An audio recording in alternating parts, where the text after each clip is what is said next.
Are you feeling spiritually lost, like you've tried everything, YouTube videos, online courses, even meditation apps, but still something is missing? Wondering, is this all there is? The world is loud and chaotic, and your soul is overwhelmed, craving inner peace, but you can't find your way back to yourself. This is exactly why I created the Kriya Yoga Masterclass and my proven soul coaching system to help people just like you. This isn't a video you watch and forget. It's a daily spiritual lifeline that brings you back to your soul. So if you're done feeling lost and you're ready to start transforming, then come join us. This is more than a course. This is your lifeline. Go to kriyayogashop.com. Kriya Babaji Namo.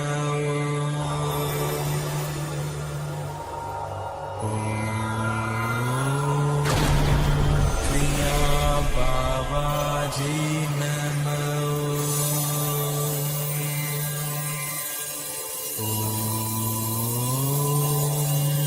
Kriya Babaji Namo.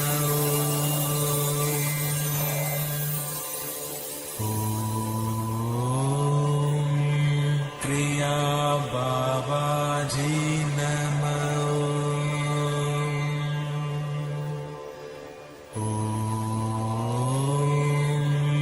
Kriya Babaji Namo.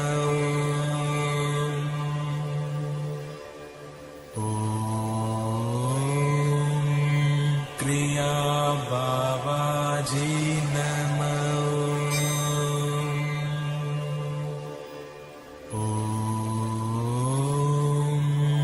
Kriya Babaji Namo.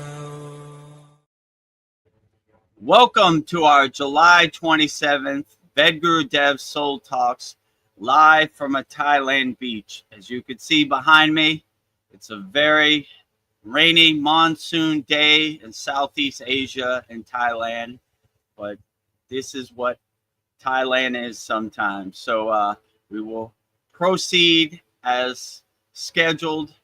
And if you see me run away, I'm taking cover because it's starting to rain very hard. So as always, make sure you subscribe at Vedagurudev. Getting very close. We need your support to get us over the 1,000 subscribers mark. And also discover the secrets of Kriya Yoga 100% free kriyayogashop.com. Master the supreme science of Kriya Yoga. Go to kriyayogashop.com. And without further ado, let's get started with our July 27th Vedagurudev Soul Talks live from a Thailand beach. So if you have any questions, please put it in the YouTube chat and we'll be sure to answer your questions. So welcome to I think this is our 8th Vedagurudev Soul Talks live from a Thailand beach. So if you have any questions, don't be shy, put it in the YouTube chat and we'll be sure to answer your questions. So with that said, bring Veronica to the stage. Namaste, Veronica. Namaste. I'm doing well. I'm happy to be here. It's always exciting at these soul talks. We don't know what we're walking into, but I'm happy to have many beautiful conversations tonight. And anybody can listen or join in to our beautiful satsang conversations. So it's a collective community here. So we're building something beautiful. Like all the crazy flowers in my hair. I went a little crazy, but I don't know. I feel like a sunflower. So I like all the flowers on your head. Very beautiful. Thank you. I don't know. I just when I go to the store, I just pick whichever flowers are like calling me, which ones seem to like be calling my name. So the yellow ones for today. So I don't know. Nice. I'm bringing sunshine to you where it's raining. So. So we need all the sunshine we could get in Thailand today. So I'm happy to be here, help Vedagurudev, and feel like this is my sole purpose at these soul talks. So yes, happy to be here. So so we'll see where we go with these talks tonight. So yes, and our good friend Paul is here. He says, Namaste, Yoga Tribe. Namaste. Namaste, Paul. Glad to have you. If you have any questions, put in the YouTube chat. We'll make sure we'll get to all of our questions. Let me put that there. Have a question, like it what I answered live, type it in the YouTube chat. So, yeah, if you have any questions, put it in the YouTube chat. Namaste, Sandy. Yes. Namaste, my beautiful soul sister. She says, hi, beautiful souls. Your flower crown is very pretty, Veronica. Thank you. I'm so I happy agree. you're back, Sandy. Thank you. You have a very beautiful flower crown on your crown Yeah. chakra. It's a Hadasrara, right? Yes. I was curious. I just heard that people can have golden auras. Have you ever experienced anybody with a golden aura? Absolutely. That is Yeah. the ultimate goal in Kriya Yoga.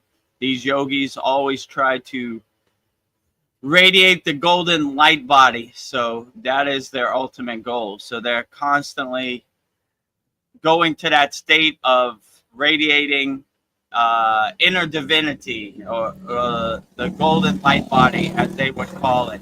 So Yeah.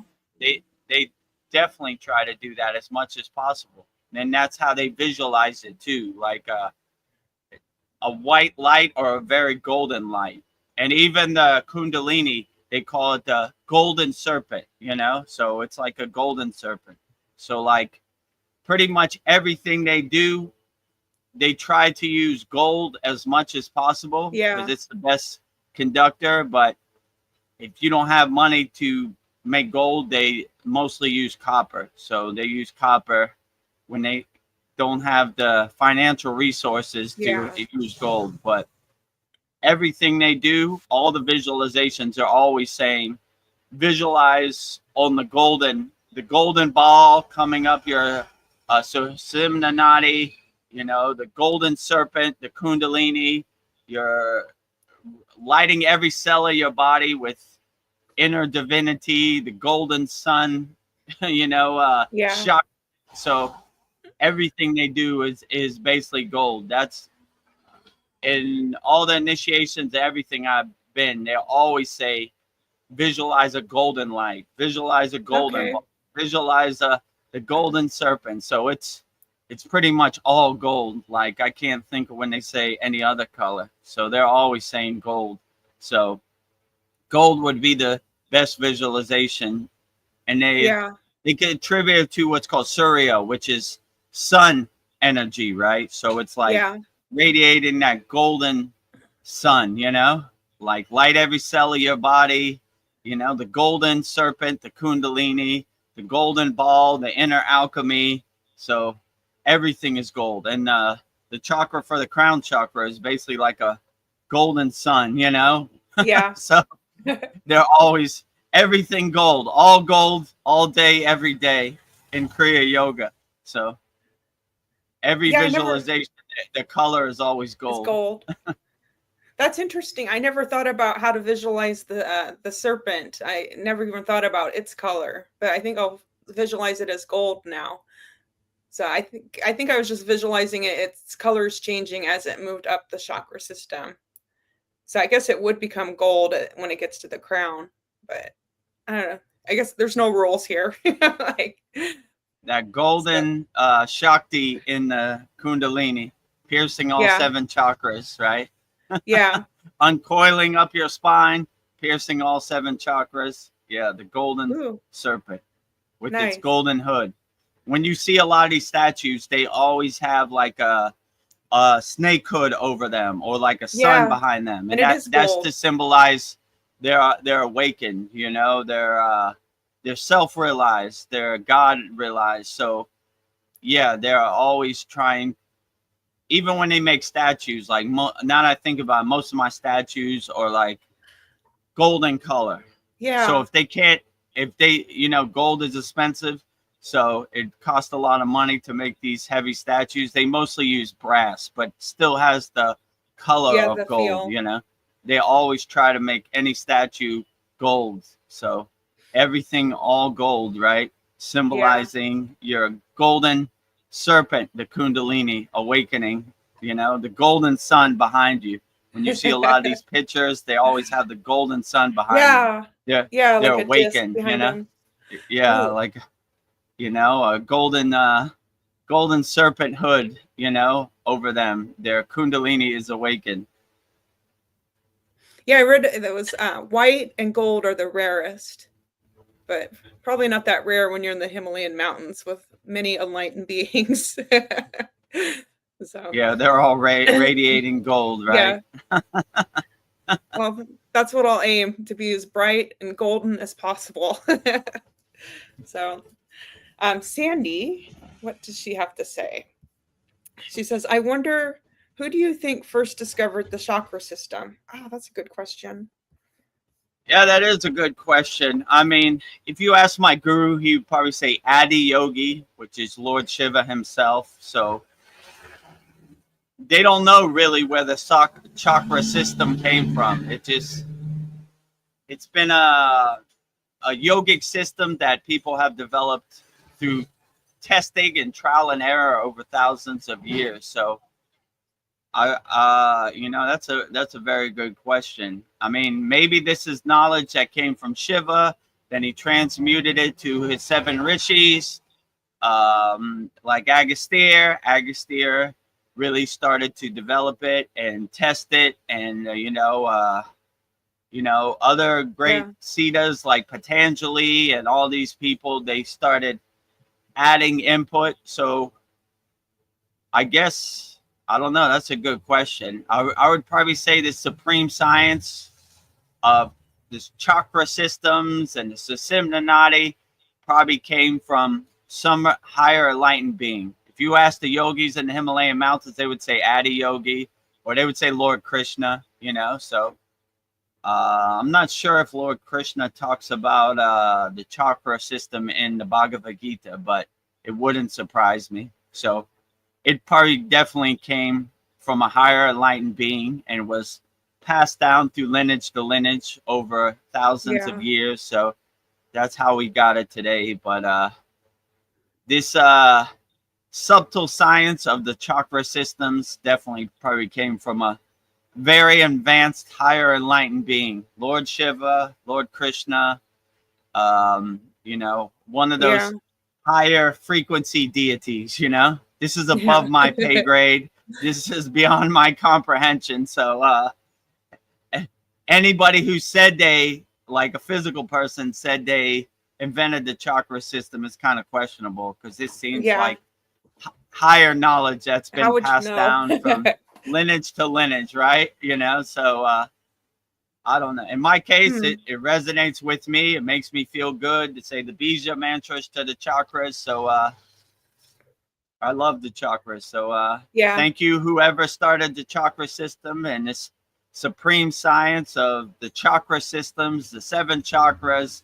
And it's very beautiful. It's really helped get me out of the pit of despair. Let's say it like that. Because when you go from the lower chakras and then you cross the bridge of your spiritual chakra, so the lower 3 chakras, the root chakra, the sacral chakra, and the navel chakra, or like where like desires, ego, guilt, anger, you know, all these lower instincts and lower emotions kind of dwell in there. But when you cross the bridge to the spiritual chakras, which is the heart chakra, then you go up to the higher chakras. So that's why we're always going from the bottom floor to the top floor. You know? So you can't just go straight to the top floor. You got to go through the bottom, you know, and clear those blockages out, because the elevator can't it can't go smoothly if it gets stuck on the first floor, you know. So you have to kind of detach from all those lower emotions before you can go to the higher emotion, you know, to the higher chakras. And you don't want those lower emotions to follow you, like get in the elevator with you up to the top floor. So it's good to kind of dissipate them and take the trash out and let them go before you go up to the higher chakras. So that's basically the system we use in our Kriya Yoga school in a nutshell, you know. So and nobody's had bad experiences. Transcend the lower emotions to the higher emotions through opening the chakras. And it's Yeah. that when you want your kundalini to rise. So the bija mantras or the sound syllables are basically music to your kundalini's ear, right? So they say the kundalini is dormant in your root chakra. So when you start to snake charm this golden serpent, you have to open each chakra for it to for the snake, the kundalini, to pierce each chakra. So if they're blocked, it's not going to be able to rise. So you got to kind of clear out the junk, clear out the blockages, so your kundalini can uncoil up all the way up to your crown as smoothly and gently as possible. So these bijas we have in our school are basically sweet songs to snake charm your kundalini, so it rises smoothly and gently and clears all the blockages. So it's free flowing, right? Yeah. Do you think animals have chakras? Because in the morning when I'm sitting on my couch, I'll go through the bija sounds, and both of my cats want to sit on my lap. They're like very interested in what I'm saying. It's like they like the sound of it. But I was wondering if maybe they have chakras too. I would say all living beings have chakras. Maybe even trees have chakras. So yeah, I can't limit it just to humans, but I would say animals have chakras too. Do they realize they have chakras, or they just enjoy the vibration when other people are saying the bija mantras, or do they need humans to act as a vehicle to help them open their chakras? So yeah. I don't know. That's a good question. Or I don't know if maybe yeah, when they purr or they vibrate, they're opening their chakras. They just have a different system to open it, you know? Like they have to work with the tools that they use. So yeah, so they do like it when I rub their third eye. They really love that. So I think they do have chakras, but I don't think they have the ugly emotions that humans do, like, you know, the lower chakra. I think they're more evolved in that way. So yeah, I know they're conscious beings. Why wouldn't they have chakras? I don't know. I never thought of that myself either. So interesting. Sandy says, thank you. Yes, very grateful. I started working with chakras very unexpectedly when I started meditating. Yeah. Yeah, absolutely. When you start becoming aware of the subtle energies, the chakras, the nadis, and your shakti and your prana and all your inner energies, that's pretty much 80% of the battle right there. Most people aren't aware. So when you become aware by meditating or by some other means, you're pretty much there.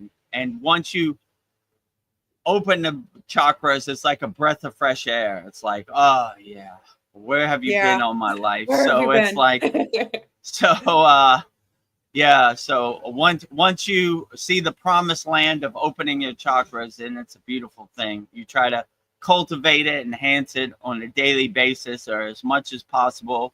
Or when you feel a blockage, like, I don't know, I feel kind of heavy in my navel, right? Then you really lean into the bija mantras and kind of clear out that blockage or clear out that junk, you know? My guru used to say, clear the boxes that are blocking your door to God. So like that type of thing, you know? Oh, man, I feel kind of heavy in my chest. I got to do the heart chakra, you know? Or I feel my throat feels a little scratchy today. I got to do the throat chakra, you know? So you begin to kind of use these subtle sciences to kind of heal yourself indirectly, which is a beautiful thing. So ever since I started doing Kriya yoga, I haven't gone to the doctor. I heal myself. So I suggest people heal themselves as much as possible. You know, I saw Sandy said in a last sad song I was watching a couple weeks ago is basically heal thyself, you know? Yeah. And I could attest to that. In the Himalayan mountains, the yogis are definitely healing thyself. There is no hospital. There's no doctor. If you get in trouble or you have some problem, you're going to have to heal yourself. Yeah. So I've seen yogis do it individually. And if they need more help, we do it collectively. That's why my guru says we save our prana for break in case of emergency, your prana, right? So Yeah. you twist your ankle, you're gonna have to heal yourself. Ain't nobody coming. No, you know.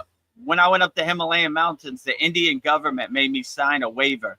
If I die up there, they're not responsible, so they ain't coming. You know, you're on your own. So, but I've seen like people hurt their knee or twist their ankle because there's millions of rocks in the Himalayan mountains, and it's easy to turn your ankle. It's easy to hurt your knee, you know, especially if you don't have hiking poles, you're in big trouble. So like there are yogis that are hardcore yogis, walk up there barefoot. I wouldn't recommend it, but I've seen it many times. And yeah, these rocks are like razors on your feet. So we had to heal a bunch of people. I mean, they made it, but their feet look like beef jerky. So collectively, we used our prana to heal people. Individually, you use your prana to heal people. It just depends, you know. If you're up there by yourself, you're gonna have to heal yourself. If you have a group or you met some yogis on the path, then collectively, that prana we've been saving from all of our pranayama practices, we heal people, you know. Yeah. So, I mean, if this gets out, the doctors are going to lose their money. Like, we can heal ourselves. Good. They should leave their money. You know, you heal yourself. They're just guessing about how you feel in your body anyway. How would they know? You are the best healer for yourself. They're just taking a guess. Like, let me tell you a story of how you feel in your body. How would you know? You're just guessing. So I hope the doctors lose all their money. No need, you know. I mean, if you get hit by a bus, maybe they got to put you back together. But anything else, heal yourself, you know. Yeah, if you have the power, do it yourself. Take your power back. Yeah. When you're opening up your chakras, do you like visualize discs, or do you like to visualize the flowers opening up on you? Or me both? Personally, I like to visualize the flowers, you know. I like the visualization of the flower blossoming, right? It's blocked, but I'm singing to it, and it's sweet music to the flower, and it opens up. And I also like a visualization of black smoke going out the flower. Ooh. So whatever blockage I have in the flower, it kind of black smoke takes it out, right? So I'm clearing the blockages. I'm blossoming each flower, and whatever junk is in there or whatever I collected, you know, over the weeks or months or the last time I unblocked my chakras, I just exhaust it out, like black smoke out, you know? Whatever this junk I'm holding on to or this blockage, exhaust it out, black smoke out. So it's, I like the visualization of the flower blossoming. That resonates with me. But a lot of people like to see it as a circling disc, you know, like they look at the color, you know, like the root chakra is red, the sacral chakra is orange, the navel chakra is yellow, heart chakra is green, throat chakra is blue, the eyebrow chakra is purple, and the crown chakra is a golden sun with like a border like of all the colors of the spectrum. So I like that visualization. That resonates with me. But you know, whatever resonates with you, that is the best way. So if you really feel uplifted by looking at it as a circling disc, then fine, you know. Or if you like the flowers like Vedagurudev, that's fine too. So no judgment here. your visualization of the chakras is individualized and personalized, so you should make it however you want, you know. Don't let somebody else's visualization become your visualization. Try it out, test it out, watch it as a circling disc, a color disc, or look at it as color flowers and see which one makes you feel the best and resonates with you. And when you feel it, you'll say, oh yeah, okay, that's the one I like the most, you know. So there's no one size fits all or a box, you know. Whichever works best for you, that is the best. Ooh, I have a question for you. Somebody new. Okay, great. Kenny asks, are you afraid of the tension in the Southeast Asia? That's a good question. Yeah, well, to make a long story short, I live in Thailand, and I probably live like 4 or 5 hour drive away from Cambodia.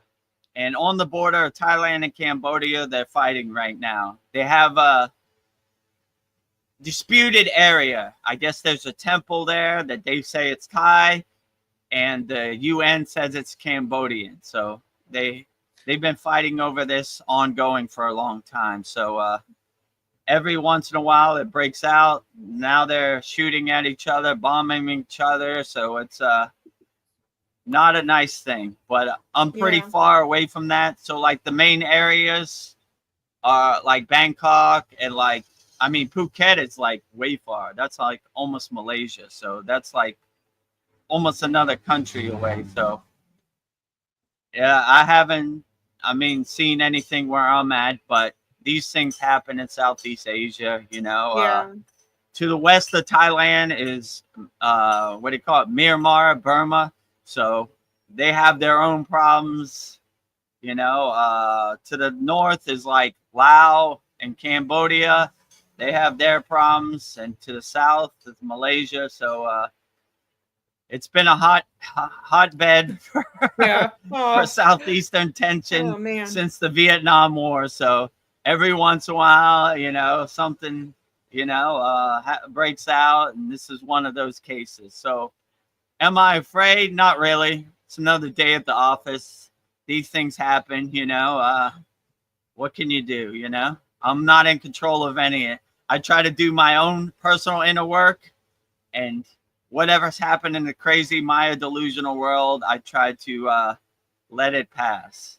Yeah. Well, Kenny says he is from Cambodia and he's living in West Texas right now. Well, I'm glad you're safe.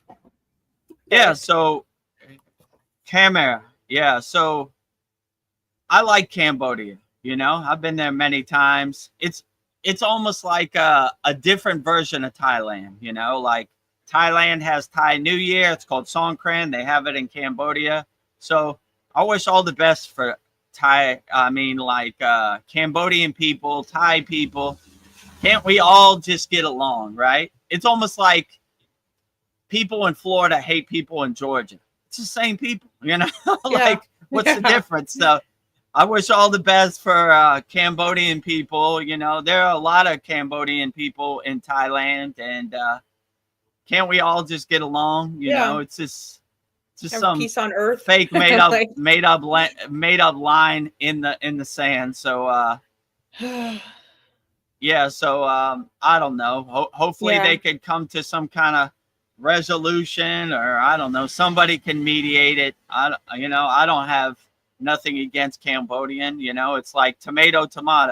Thai people are Cambodian and Cambodian people are Thai. I don't know what the divide and conquer, the separation is there. So Cambodia is great, and I got nothing against the Cambodia. And you know, Cambodians have been dealt a bad hand. You know, in the 90s they had this guy named Pol Pot. If you ever seen The Killing Fields, that was not a good time for Cambodia. So be gracious and compassionate to the Cambodian people. Well, Kenny goes on to say, we as Khmer citizen, we want peace. Our Cambodian heritage temple is destroyed, and we as Cambodian people will finish this land dispute. And then the next comment is, we went through genocide. Now we must get along. Pray. Thanks for your input. Yeah, so that's what I was talking about. The Pol Pots, the Killing Fields, and you know, like it's been rough being a Cambodian out here. So I wish the best for Cambodians. I got nothing against Cambodia. I live in Thailand. I love Cambodians, Thais, all of the above. You know, so it doesn't make no sense to me. But I don't work for the Thai government. I'm just a guest in Thailand. So hopefully they can come to some resolution, and their beautiful heritage of Cambodia and Thai, they could all not destroy their ancient temples. Like if you ever go to these temples, Angkor Wat and these Thai temples, they're awe-inspiring. I don't even know how they made it. You know, it's like going to the pyramids in Egypt. Like Oh, how did wow. they make this, and what are all these inscriptions on there and everything. So yeah, no need to blow up ancient heritage things over some dispute, Yeah. especially if it's already been resolved. So I know. Hopefully, we all can get along. Yeah. That's sending prayers and love to you. Sending prayers to the Cambodia and Thai people. Yeah. Nobody fight or hurt each other. Everybody live in peace and harmony. Sandy says that I really appreciate the channeled healing you sent me, by the way. It really helped with alleviating pain. Very grateful to you. Still had to go back to the dentist, but with less pain. I'm so happy to hear that. Yeah, I'm happy to hear Well, that too, Sandy. yeah. That Dan Van Treat is a good one. We have some very good healing mantras in our school, that's for sure, So yeah, Can we you we, use we that to heal heal? ourselves. I'm sorry, I didn't mean to interrupt you, but can you use that Yeah, to go heal ahead. a country? Dan Van Treat to like heal like a country in turmoil?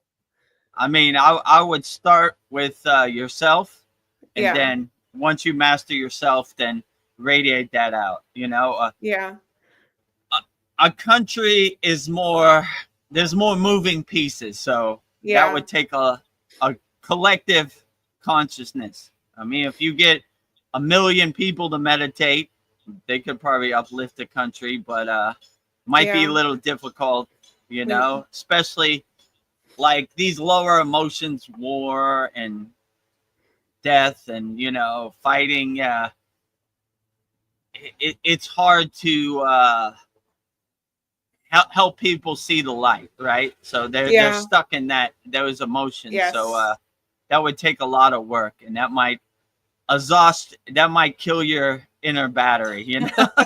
Yeah. That might Like, drain your my battery pretty fast. So my trying little to control battery. people outside you. So I would just be a good example yourself, and once you master yourself and become self-realized, then kind of radiate that inner energy out, that positive Yeah. energy out, and who knows? Maybe my my mother used to say, "Shoot for the stars, maybe you hit the moon." So try your best, Yes. shine bright like a diamond, let your soul shine, and who knows what will happen, Yeah. if it's meant to be, it will be meant to be. I'll give it my best shot. Like, Give it your best shot. yeah. Sandy says, sending healing and prayers to Cambodia. Yes. Sending Yep, healing and healing prayers. prayers to Cambodia and to Thailand. I don't like to see anybody get hurt. I'm a little biased. I live in Thailand, but I don't have nothing against Cambodian people. They're Yeah. Thai to me.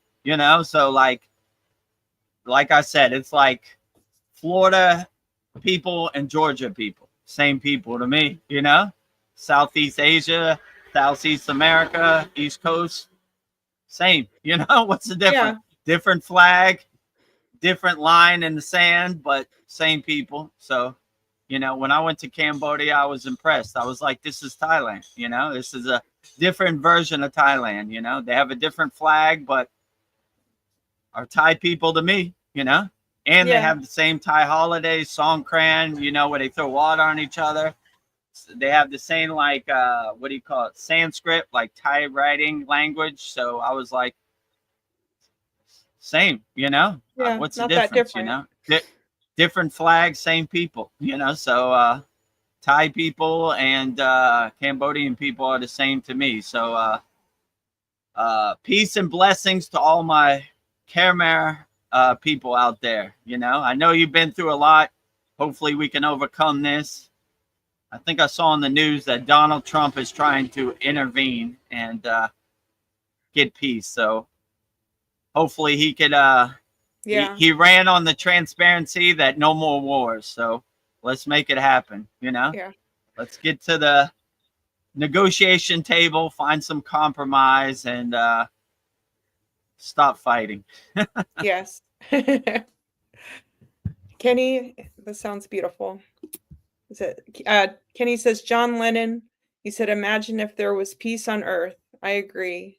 That's a beautiful song. Yeah, imagine, well, it starts with you. So you radiate peace and hopefully it becomes infectious and everybody radiate peace and harmony. So yeah, I definitely would agree with you that let's live in a blissful, harmonious, peaceful place, regardless of what your flag is or what you call your country or what language you speak or what color your skin is. Peace on earth to everybody, no more divide and conquer. Love everybody equally, right? My flag is better than your flag. My football team is better than your football team. This is all divide and conquer. Every football team is the best. Every flag is the best. Love and people as much as possible. Yeah. Like my guru said, if you have no matter how hairy or ugly the Himalayan Yeti is, if he has a good soul, he has good inner divinity, he is our brother, Yeah. Like we don't say like, when I was on the spiritual path, it wasn't like, oh, you're Tibetan? You can't come over here. I don't like the colors in your flag, or I don't like what you're doing. We're like, come on, let's go. No. Tell us what's it like being a Tibetan Lama? I want to know. And I've met some Tibetan Lamas that call themselves yogis. So there are a lot of Tibetans that call highly enlightened Tibetans that call themselves yogis also. So all these labels and all these titles, if you're a good person and you live in peace and harmony and you love people, that's all that really matters. So whatever flag you have or whatever you call your spiritual practice doesn't make a difference to me. We love everybody equally. And like I always say, when you go to Lake Shrine, SRF in Malibu, California, they have a sanctuary or a little space for every spiritual tradition, which I always thought was beautiful. Yeah, even though we're Kriya yogis over here, we love Babaji, we love Yogananda, we love Lahiri Messiah, we love Yukteswar, we love Jesus, we love Krishna. You have your space to do your own personal practice, So whatever your spiritual practice is, no divide and conquer. We love you equally. So peace and harmony to everybody out there in the world. Yeah. Like, I see your heart. It's beautiful. Let's be friends. Speaking of hearts, Sandy sends a multitude of hearts with diamonds. So many hearts. Great. I can't count. Heart. I understand you, Sandy. When I comment on our members' posts in our Kriya Yoga School, I send emojis. So we're a highly emojied school here at the Kriya Yoga School. So emojis as much as possible. Send as many prayer hands and hearts and Om symbols as possible. Mala beads, all of the above. An emoji speaks 1,000 words. Enough said, right? Yeah. Kenny says, "Thank you, Sandy." So, thank you, Sandy, for your love. And to Thailand. Peace and blessings to Thailand and Cambodia and to the whole world. Yeah, all Southeast Asia, all Asia, all continents, all sentinel beings, worldwide, the universe, all of the above. Peace and blessings. World peace. Universal peace. We all live on the same planet. Let's get along. Like, come on. Yeah, let's get along, Kenny says, "I wish everyone got the right mind as you. It will be more peace, definitely." Well, I wish that as a blessing to everybody. Stay more centered and more aligned and be more loving and blissful and happy and compassionate, kind, helping people, loving people as much as possible. Love is unlimited. Like I always say, it's not 5 beans in your hand. It's unlimited. So give it wholeheartedly as much as you can to everybody. No matter what their flag is, no matter what their language is, no matter what color their skin tone is, give as much love wholeheartedly as you can. It's unlimited. Yeah. So why would you try to hold it tight? Give it as much as you can, Give all your love. Give all your love wholeheartedly. Well, I don't know. I just found this book. It's called The Tibetan Book of Living and Dying in my room. Nice. I don't know. What are your thoughts of the book of the Tibetan Book of Dying? I don't know, because I feel like this is a pretty good book. It's Yeah, like the a Tibetan guidebook. Book of the Dead, I have read. It's a highly enlightened book. And one of our members, I can't remember if it was in our class or no, it was in our class. I Yeah, remember Sasan. now. So yeah, so San said about the Tibetan Book of Dead that he saw a video that a quantum computer tried to translate the Book of Dead, and they said this is very highly spiritual, high level knowledge in this book, and I agree. So in my translation, to make a long story short, the Tibetan Book of the Dead is basically like when you transcend your physical body, what is the best process? So it kind of gives you like a step-by-step kind of blueprint, which, to make a long story short, it says go into the clear, which basically means if you transition in a state of peace and bliss and you've lived your whole life helping people in peace and harmony, then you don't have to go through the hard steps. If you've lived a life of materialism and hurting people, you're going to have to go through the very dense, scary process of leveling up the hard way. So you could take the easy way by living a life of peace and calm and love, or you could take the hard way, you know, and that's how you transition. So, but basically, to make a long story short, even if you take the hard way, just don't get attached to what you see. You'll see monsters with big teeth or whatever. Just laugh at it like the joke it is. Like, yeah, I don't care. You know, what are you gonna do? So if you don't resonate on if you don't have a fear-based vibration, can't really hurt you. So once you get scared, then you're in big trouble, you know?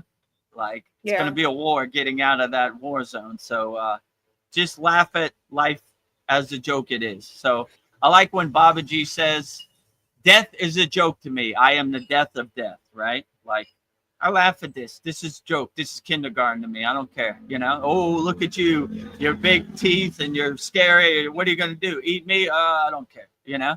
So if you have to take the hard road, this would be the easy way to navigate. Hopefully no one out there has to go through the hard road.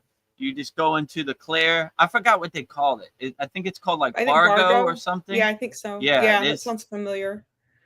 Yeah. So it's kind of funny because in Gayatri mantra it says Bargo, right? Which is basically the divine light, right? So going to the divine light, you know? So go to the Bargo, go to the divine light, you know? Inside you, as you, right? Don't get scared.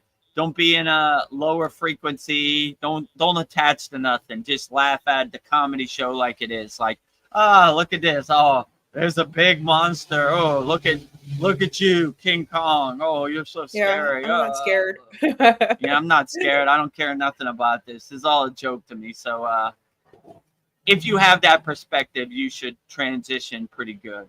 But if you feel like you're going on your last breath, I would suggest that you transcend in a peaceful, blissful state, right? So you don't carry this junk with you. Leave it all behind.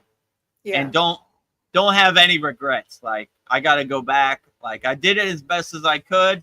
You know, I did what I was supposed to do. You know, I always make that analogy. I ate a cheeseburger 10 years ago. Who cares? You know, like, I don't care. Turn the page, you know, like, I'm transitioning in a blissful, peaceful state. So none of this can affect me where I'm going. I leave all the trash behind. I'm traveling light, my friend, on the divine flight. Where's your baggage, Vedagurudev? 0. Only the clothes on my back. And I don't even know if I need these clothes. Take them off too, you know? I'm traveling naked. I like, when they tell the story of Arjuna, he basically took off all his armor. armor, you know, like Arjuna and Krishna in the Bhagavad Gita, and he was naked, and he just walked to the snow until he attained moksha, which is liberation, right? I don't need Yeah. none of this armor. I don't need none of this, you know. Only thing he had, he got a dog friend who attained moksha too, right?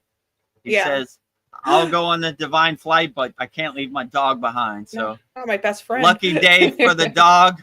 He attained moksha via Arjuna. So I always thought that was a beautiful story. And he just walked all the way into the snow until the snow consumed him, and he attained moksha. And his dog attained moksha too, right? So yeah, travel light. You don't even need these clothes on your back, you know. Where's all your luggage? Where's all your baggage? Zero, you know. Yeah. I have nothing, right? I'm ready to take the divine flight. Yeah, I don't think people think about dying until it's too late, and then they start freaking out. I don't know. And I found this passage. I'll read it to you. It's like if you're with somebody that's dying, how to help them navigate it. 'Cause I just thought it was so beautiful. Giving hope and finding forgiveness. I would like to single out 2 points in giving spiritual help to the dying. Give hope and finding forgiveness. Always when you are with a dying person, dwell on what they have accomplished and done well. Help them feel as constructive and as happy as possible about their lives.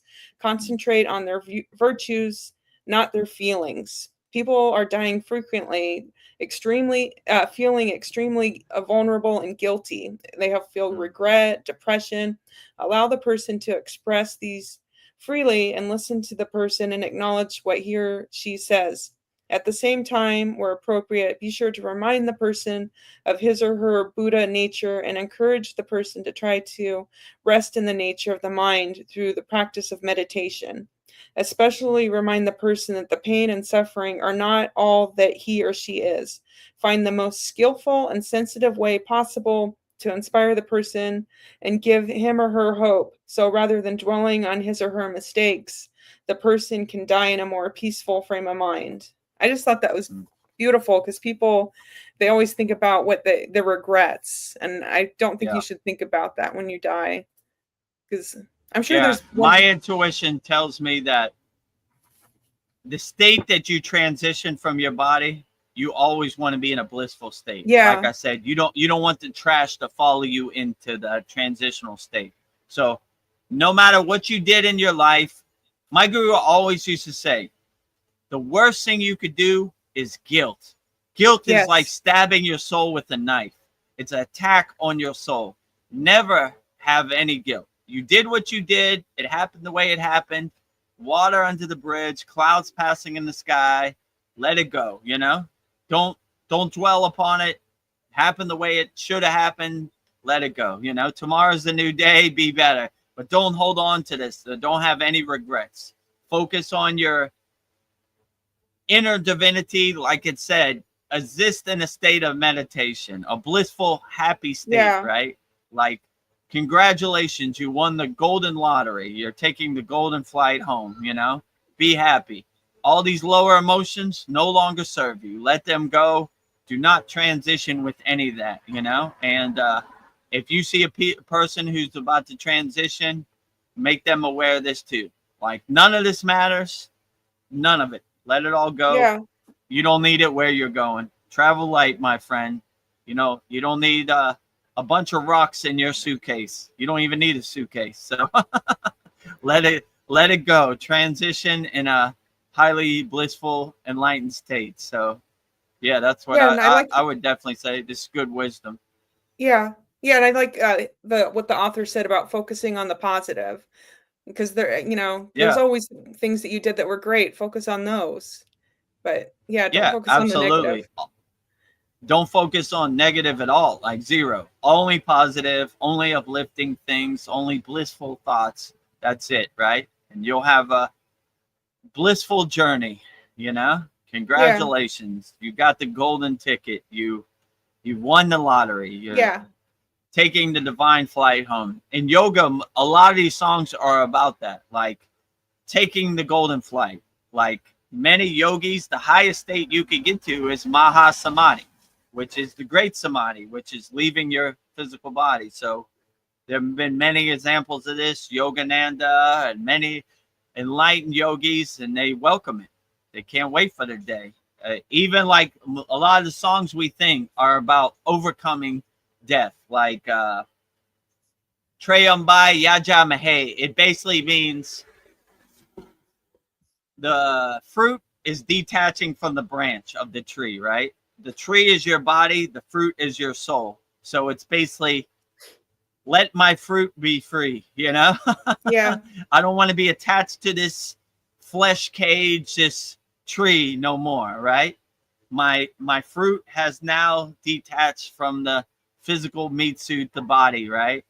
No more flesh cage for me, you know? Congratulations, you won the lottery. You're taking the divine flight home. So, but if you're aware of this and you have this perspective, you should have a good transition. Most people aren't aware, and it's frightening to them, and it's fearful for them, you know, scary to them. For me, I welcome it, you know? And soon as I could get off this hamster wheel of this 3D dense world, the better. Yeah. I feel like I need to go home. I don't feel like I even belong I definitely want to go home. You know? The trip's, you know, I'm done with this ride. Like, can I get off this ride? I'm done with this ride. I want to get off the hamster wheel. I'm tired of it, you know? Like it's too dense. It's too frustrating out here, you know? I'm gonna put my time in my flesh cage jail, but hopefully this is my last day at the rodeo, you know? Yeah. What do you say? Take this job and shove it. I ain't working here no more. I'm going home. But that's why I always say, if you see a tsunami behind me, let me know. But now that I think about it, I'm gonna just let the tsunami consume me, and I'll say, why are you here so soon, Vedagurudev? Out of my control. Tsunami consume me. You know, act of nature. I can't control nature, so you know, but just trying to put in my work and you know, help as many people as possible and get home as fast as I can, you know? Yeah. I don't know, this might be kind of a deep question, or maybe not, but I just remember as a little girl, like having this thought, I'm alive, who am I? And about broke my mind. And I couldn't wrap my mind around, like, you know, that I existed. I don't know. And I feel like there is something that came before Veronica and something that will come after Veronica. And it's something that knows, and I guess it's called consciousness or my soul, but it's still like this mystery. I know that it's always present within me, but it's like an accumulation of everything. And it's like I feel it more and more, but it's like it's not, I don't know, it's something that's always with me. And I feel like it's like this thing. I don't even know how to describe it.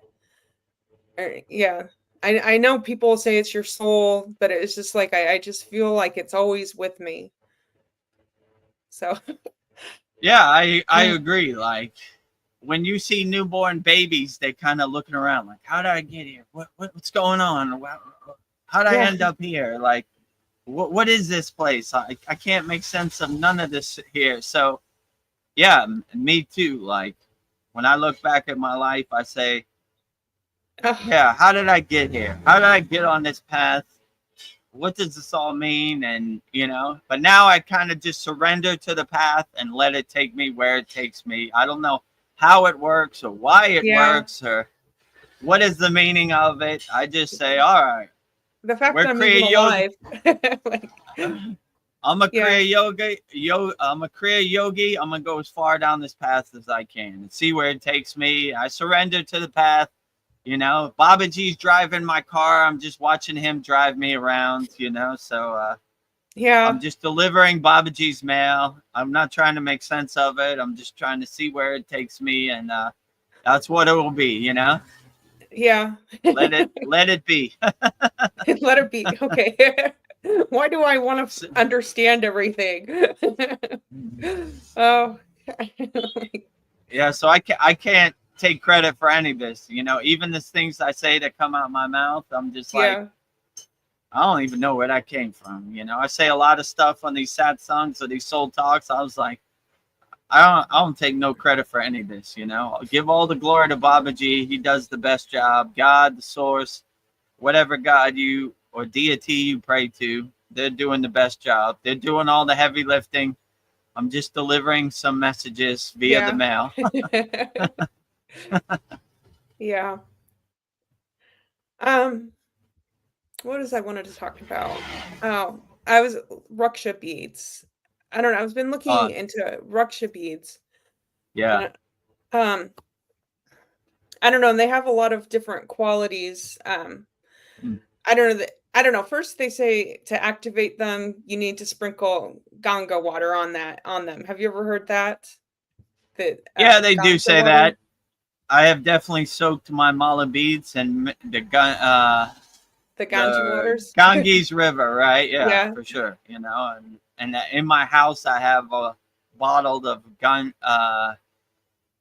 Ganges River, right, and Satupan Lake water. You know, just yeah. in case I don't know my physical body gets blown up, I'm gonna put all that divine water on my body to heal myself. You know, or Yeah, why help the not? healing process.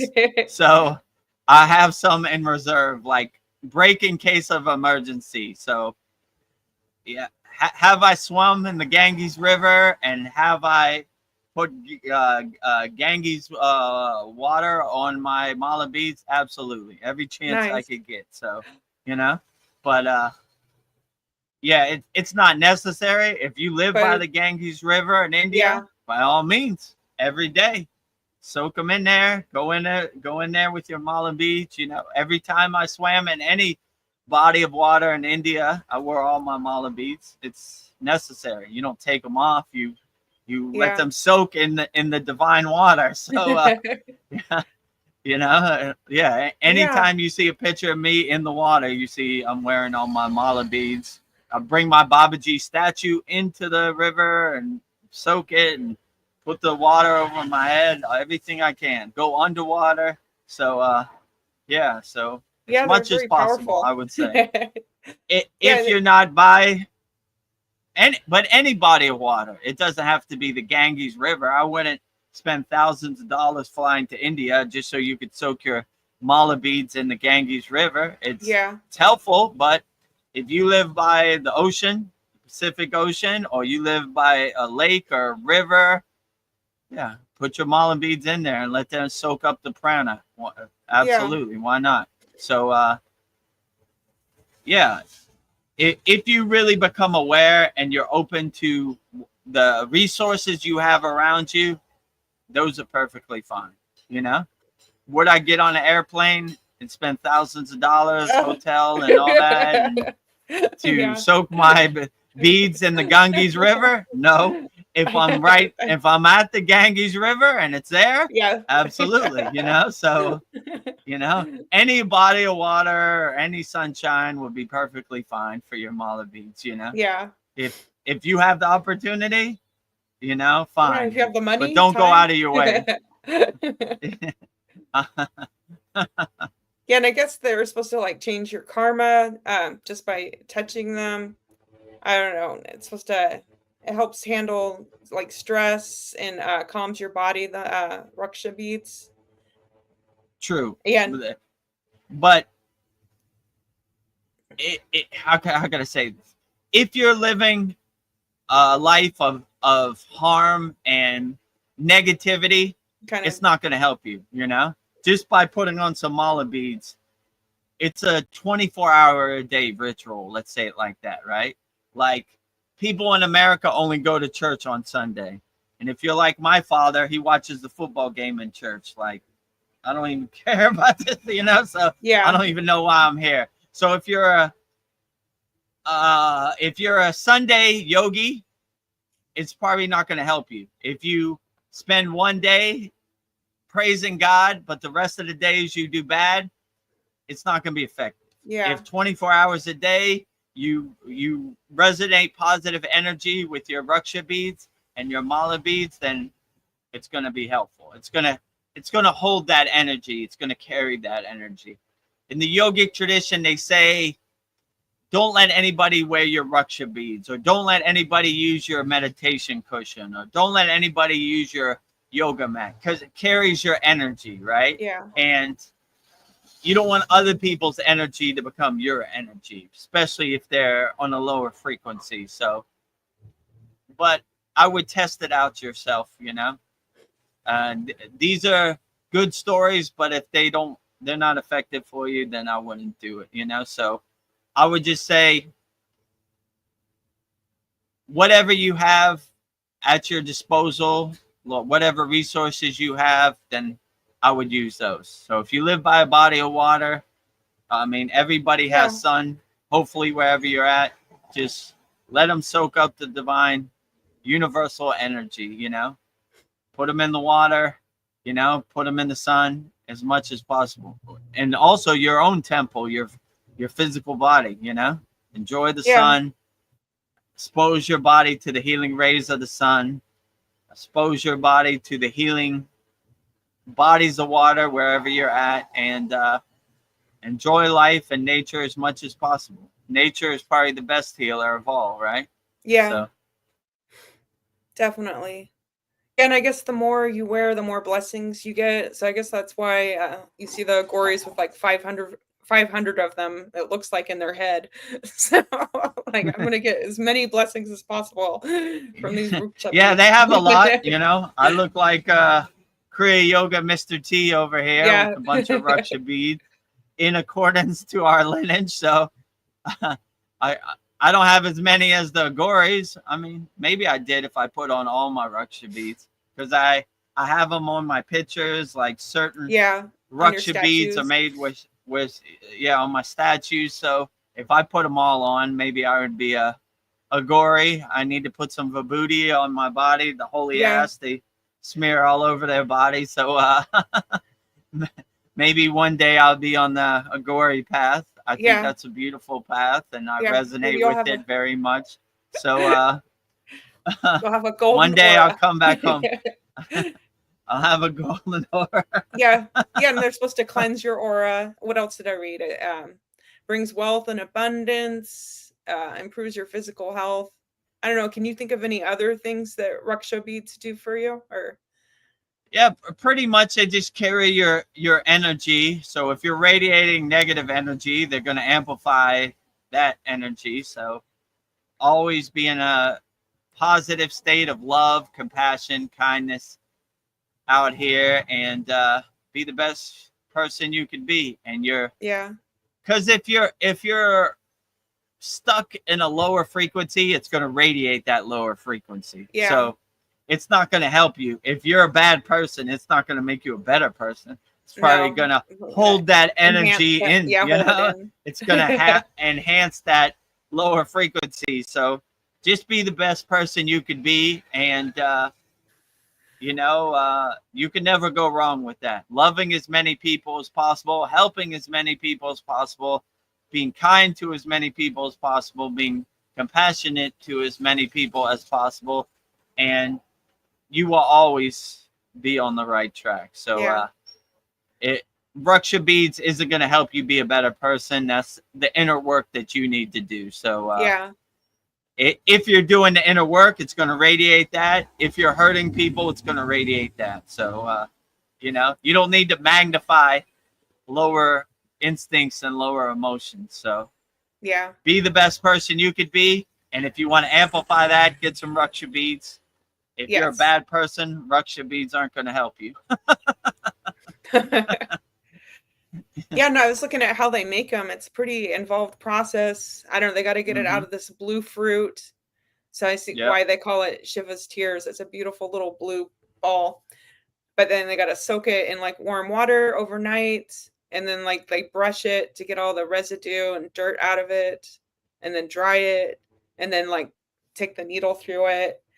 Yeah. No, and I just had this thought, like, it'd probably be really powerful if you put if you had like gold beads intertwined with the Raksha beads, if you had the gold. But like you say, you know, be a good person first. The Raksha beads Yeah, aren't going to save you. it's going to be all for naught if you're not a good person, Yeah. So these people went through all this work. Just be a better person and it'll amplify it. Yeah, Yeah. like these Raksha beads, it has silver in between, right? I Ooh. like these because it has a space for your thumb when you're counting mala beads. So I like it. Yeah, it has like some kind of silver design. And you see it, right? It's kind of twisted up and special. So it's like a thin silver twine, and they twist it up in a certain yogic way. So yeah, if they go to all this work to make these Raksha beads, at least do your inner work. And don't put your ugly energy around your neck. Don't put your ugly energy on the positive thing. I can just see these people, they spend days making these Raksha beads in the Himalayan mountains, and you just waste it on lower emotions. Yeah. Don't do it to yourself, right? Yeah. What this guy do? My beautiful Raksha beads. Yes. I soaked this in water. I pinned the needle through each 108 mala beads, Raksha beads, So if you get Raksha beads, do yourself a favor and radiate positive energy onto those Raksha beads, I have a real appreciation for them, all the work that goes into them, and each seed is a little bit different. They all have, it's like a little fingerprint on each seed, so they're just beautiful, in my opinion. Yeah, I like the texture on it too. So your thumb doesn't slip, and they're all different kinds. Like this one is like a 6-face Maruga Raksha bead. So they all have different kind of meanings and different textures, so you could really get into it. There are real Raksha bead scholars out there. In Thailand, they have they have like medallions for Buddha, right? And they come out with their eyeglass. They're like, oh, this is they're really into it. So like is this authentic? They're really checking the authenticity. What was the monk who carved this and this and that? So same with the Raksha beads, that's their they don't usually wear medallions in India, but their thing is more Raksha beads, which is a beautiful concept. It's like your own inner energy, not like somebody else's protection. It's your protection. So have your own energy and do yourself a favor. If you have Raksha beads, make them as best as possible, because you radiate that divine energy onto your Raksha beads. So. Yeah. I know when the time's right, I'll get some. It just hasn't happened yet. But everything happens in divine timing. So they'll come when it's time. I see people online, I'm not going to say no names, they sell consecrated Raksha beads. And I was like, that's kind of missing the point, because they're... Yeah. It's about you amplifying your own energy, not carrying somebody else's energy. It's not going to be that effective. So I know it's a good sales pitch or whatever, but if you're just the best person you can be and you have positive energy, you'll amplify that energy. So, Yeah. I don't know. People do carry... I don't know. I don't really like people touching me, because I can feel like some people just have dirty energy. So you can feel people's energy. It's like, and some people just want to touch you. Like, don't touch me. Like, I mean, this is a big thing in the yogic path. Like, I don't want your karma to become my karma. I don't want your junk to become my junk. So like, this is something you have to work out on your own. Yeah. I don't want your, I like to say I have a big trash mountain of karma that I need to burn from past incarnations. I'm not trying to get more karma, and I'm not trying to make your karma become my karma. That's for you to work it out yourself, right? So I feel you like burn your own trash mountain. Like... I don't need no more trash on my trash mountain. I got enough work over here. So keep your do your best burning your karma. You do your own inner work. Like, it's not my problem. And if you don't know how to do inner work, it's all on the screen right there. So we're giving you the blueprint and the path. Oh, speaking about blue, have you ever tried that blue fruit from the Raksha beads? Can No. you even eat it? They say you could eat it. Yeah, I don't even know if you could eat it. That's a Yeah, I good don't know question. either. Hmm. I like the concept of tears of Shiva, the Yeah, Raksha beads. That always resonated with me. Like I'm wearing Shiva's tears around my neck, which is a beautiful that is concept. beautiful. It really makes me uplifts me and makes me feel good. Yeah, You and I know? love that the So, Aghoris just wear so many of them. They're really oh yeah. showing their love for Shiva. Very They're beautiful. beads, yeah, with their Raksha beads. Yeah. What happened? I went out for a second, right? Yeah, for a second. So, Yeah, so they have them or around their wrist, they have them around their ankle, they have them around their neck, they have them in their hair, they have them everywhere. So as much as possible, never enough Raksha beads.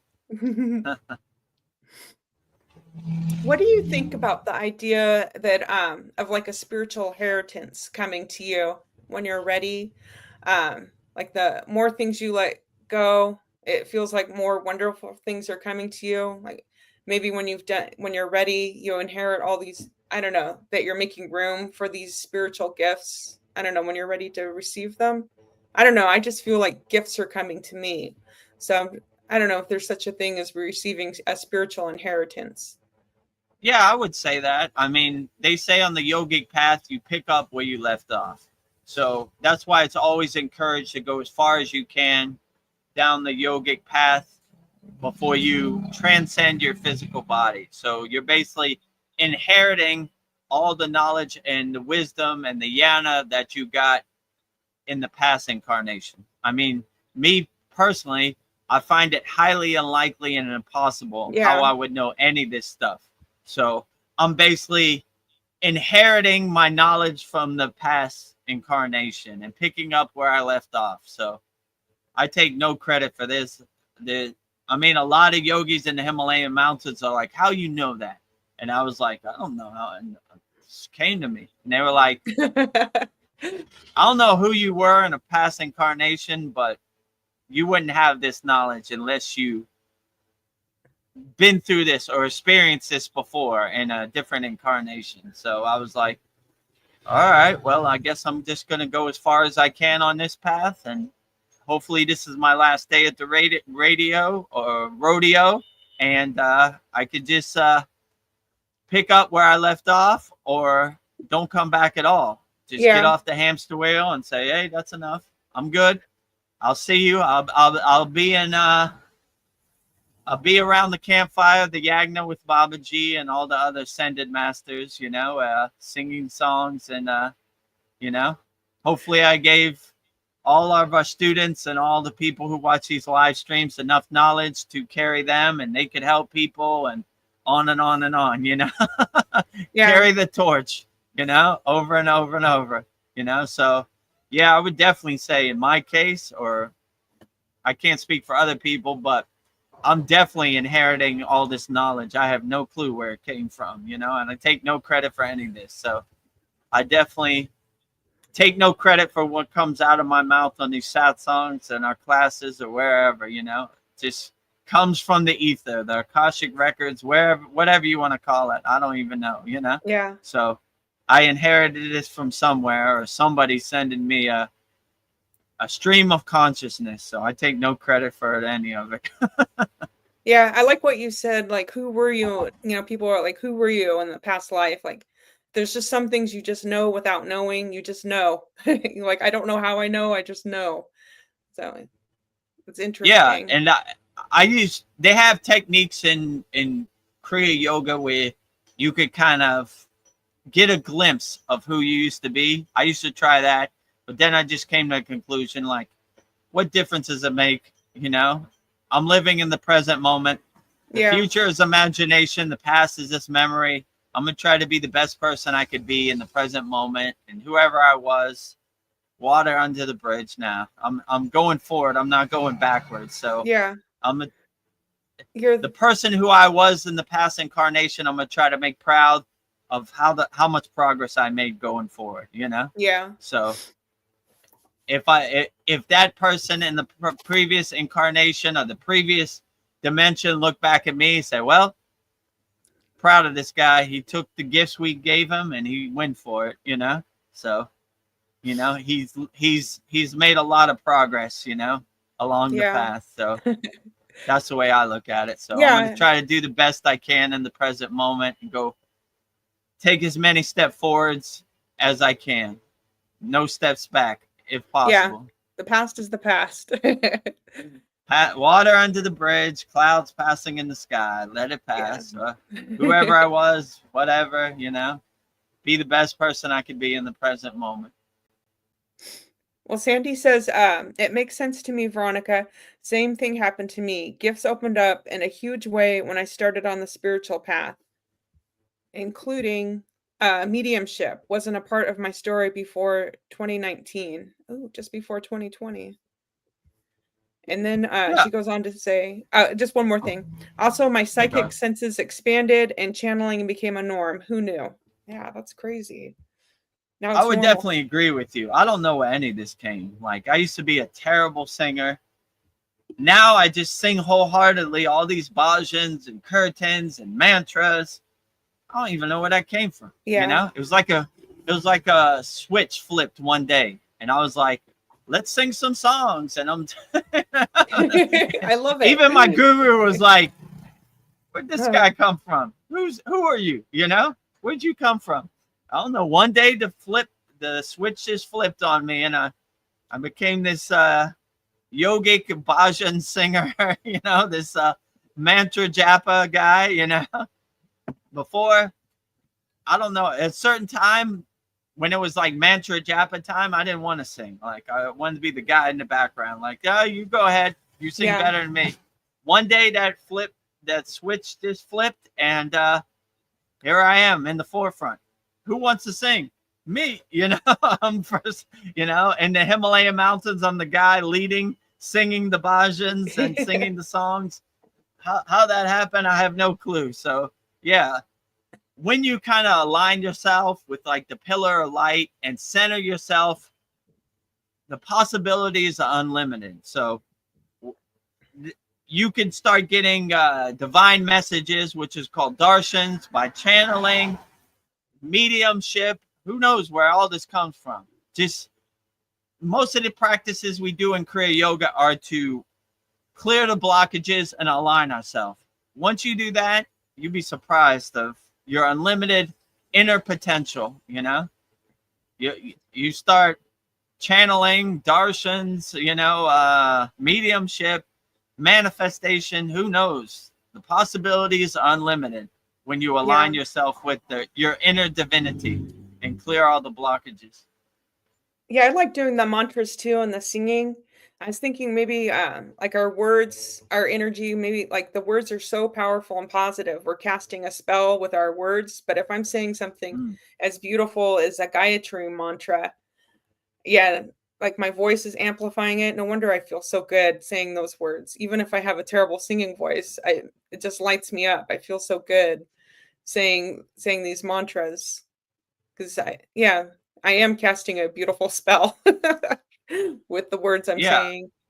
I agree with you. Like, especially the Gayatri mantra or Rupam Jyoti, it's like lighting your inner lamp, lighting your cells of your body or your inner divinity, aligning yourself, becoming a radio antenna of the God glow, the God vibration, the God resonance, you know? So like, on a past, I think it was a Soul Talk, Paul talked about the Buga Spear, right? And Veronica in our school posted a very enlightening video. Like, they have this, to make a long story short, they have this metal ball that they don't know where it came from and has all these symbols or hieroglyphs or yantras on it, and they don't know how it came. So somebody in Mexico, I guess the ball's in Mexico, had the insight to say, or the inspiration or the darshan, like, we should play the Gayatri mantra for this ball. And when they played the Gayatri mantra to the ball just started going crazy. Like the meters or the sensors, it was like Oh, yes, yes, you know. Like, So filled it I with thought that light. was beautiful. Like this divine alien gold, this metal ball, for some reason loves the Gayatri mantra the most, right? So I always thought that was beautiful, and that was a good confirmation. Like, yep, Yeah. I would agree. I mean, probably said thousands, tens of thousands, maybe even million Gayatri mantras, and I didn't know I was a Gayatri lover till I got to the Himalayan mountains, and my guru enlightened me to who Gayatri was. Now I look for every opportunity to say Gayatri's mantra. So I Can was you sing very. Gayatri right now? You I'm wanted giving me you to the sing Gayatri's yeah, mantra? I'm giving you the opportunity. You're clearing the path for my Yes. Gayatri mantra. Okay, Yes. I'll say Gayatri's mantra. Om Bhu Bhuvaswaha Tat Sat Viturvaranium Bargo Deva Sati Mahi Dhyayona Prachodayat. So Love there it. is Gayatri's mantra. Lighting your inner lamp, you know, resonating with your inner divinity. So And Sandy says I love singing bhajans too. Yeah. yeah, but I love it too. Some bhajans we have in our school are pretty intense, you know, they're Yeah. pretty long. And I don't even know how I know all that about the bhajans, but yeah, I Yeah, guess I maybe do. in school, if we get enough people that love singing, we'll have maybe a bhajan class. Get Yeah, in. at the end of each class, well, the last 10, 15 minutes, we sing all our songs, which are beautiful. Yeah. So all of our members have the opportunity. Our weekly mantra japa practice is led by one of our members' daughter. I Yes. think she's 9 years old, which is very beautiful. It's very inspirational. That innocent, pure soul energy from a child. So I was like, let me get out the way. I'll sing at the end. Child needs a lead, Yeah. right? So we also have like a banner that says led by her. So. Ariana. I like that you always ask her, do you have any more mantras you'd like to say, Ariana? And last Yeah. week or the week before, she did Buddha's mantra, and I'd never heard it. And she blew my mind Mm. away that this little girl knew Buddha's mantra. Yeah. So, Yeah. Buddha's mantra is Om Mani Padme Hum. So obviously, I live in Thailand, which is a Buddhist country. So I've yeah. said millions of those. It's kind of funny in Thailand. Every morning at 6 a.m., the monks walk barefoot and they have their bowl and they ask for like offerings. People give them food, people give them money, and they give a blessing. So they say the Buddha mantra to me. I say the Buddha mantra back to them, and it's a Back Buddha and forth. exchange. A Buddha exchange. I love that. So when she said the Buddha mantra, I was like, I know exactly what you're talking about. Oh. Yeah, last week she said the Ganesha mantra, which I thought was great. Removing all blockages and clearing the path for success, Lord Ganesha. So I always like to say Lord Ganesha first because he clears the path, right? Clears all the obstacles, removes all the Yeah. obstacles. So that's the way I was taught in the Kriya Yoga lineage. So Yeah. yeah, so it's good. But yeah, I definitely enjoy the pure soul of a child singing Yeah. mantra japa and all this stuff. So I wish when Yeah. I was her age, I Me was too. aware of these. I had to take all the bumps in the hard road. Yeah, she's It highly evolved. took me 40 years of my life to get on the path of Kriya Yoga. It was a difficult path. So anytime I see a child who resonates with mantra japa and the meditation and these practices, I always think it's a beautiful thing. Yeah. Yeah, and Sasan was saying that him and his daughter have conversations about consciousness, about blew my mind off. Yeah. Like, I wasn't thinking about consciousness till I was like, my 30s. Like, so Yeah. I'm a Me slow too. learner. It wasn't a conversation between me and my father, consciousness. Yeah. Mine neither. My conversation was, do you see the football game on Sunday? What do you Yeah. think about the Pittsburgh Steelers this season?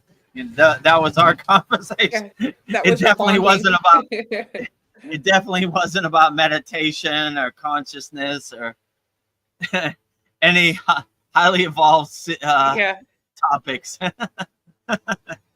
It was lower frequency yeah, topics, you know.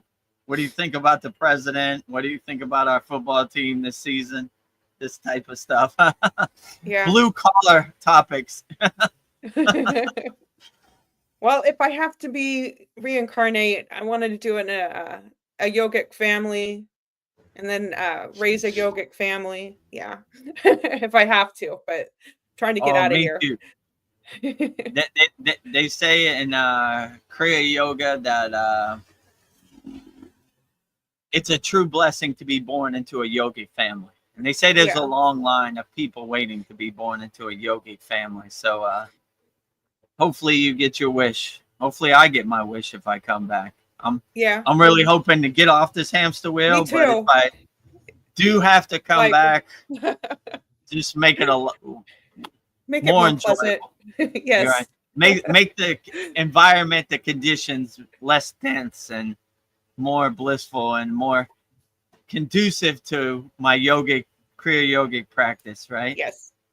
Or at least Um, leave some notes or breadcrumbs for me to realize myself a lot earlier, like in Ariana's case, you know. yeah. That's the plan. Sandy says that she loves the Gayatri mantra. It is her favorite. So thank you for singing it, Vedagurudev. Yeah, Gayatri is a beautiful one. And this week's class, we learned the Gayatri mantra. So I gave mantra diksha to the Gayatri mantra. So if Yeah. you want the If Gayatri this- mantra, it's on the screen, you know. Yeah. So It's all waiting for you.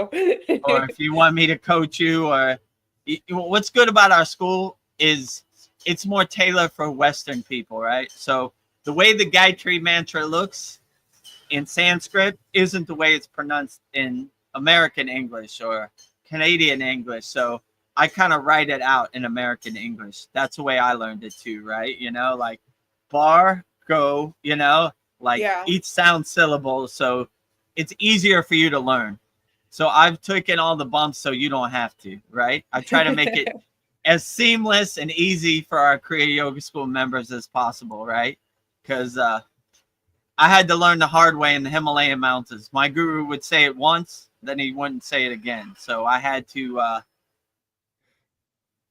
take inspiration when I heard it, right? It took me a couple times of hearing different people saying the Gayatri mantra and writing it down. And I had to write it out like, you know, Bargo Deva, you know, Yeah. Day, D-A-Y, you know, like D-I-O Sati Mahi, right? D-I, like I, yo, you know, sat, I'm sitting, D Mahi, all right? D Mahi, you know, so I had to break it down like this. So if you want that, it's in our Kriya Yoga Masterclass. I break down all the bhajans and all the mantras like that. So Yes. yeah, It's very so helpful. I wish the school was here when I started. It would have been very helpful. Yeah. I took the hard road, you know. It's been a bumpy road for you. It's been a very bumpy road, and I had a lot of critics, a lot of people Yeah. laughing at me around the Yagna fire on Yeah. the way, but it helped. How they say this, iron sharpens iron, right? So Yeah. I needed that harsh criticism to motivate me and help me get better at mantra diksha, the pronunciation. So Yeah. this was always my Achilles heel on the yogic path, Yeah. but I'm getting a lot better. Every Yeah. day is a new day. Yes. You were a lump of coal, now you're a shining diamond. You took a lot of heat.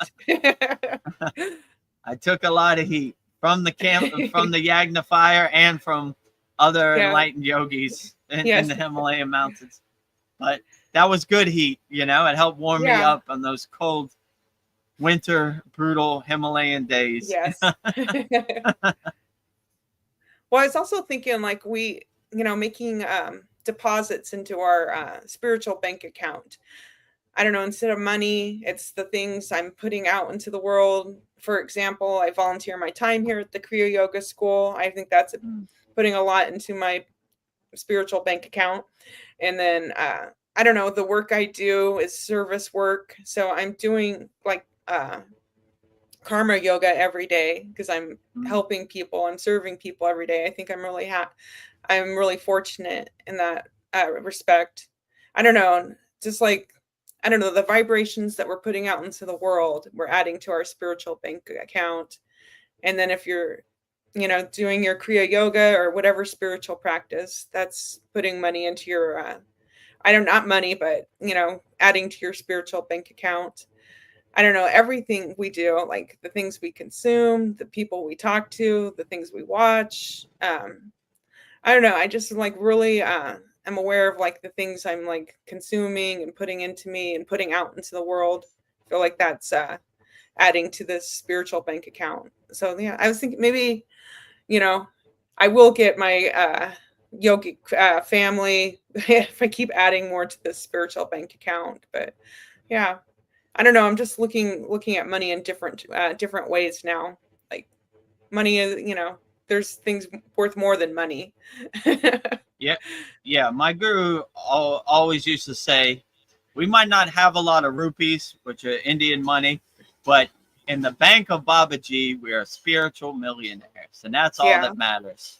This fairy dust paper money to yogis in the Himalayan mountains, it's unnecessary. They don't care about it at all. I mean, when we're in the Himalayan mountains, I can't think of a time we ever talked about money.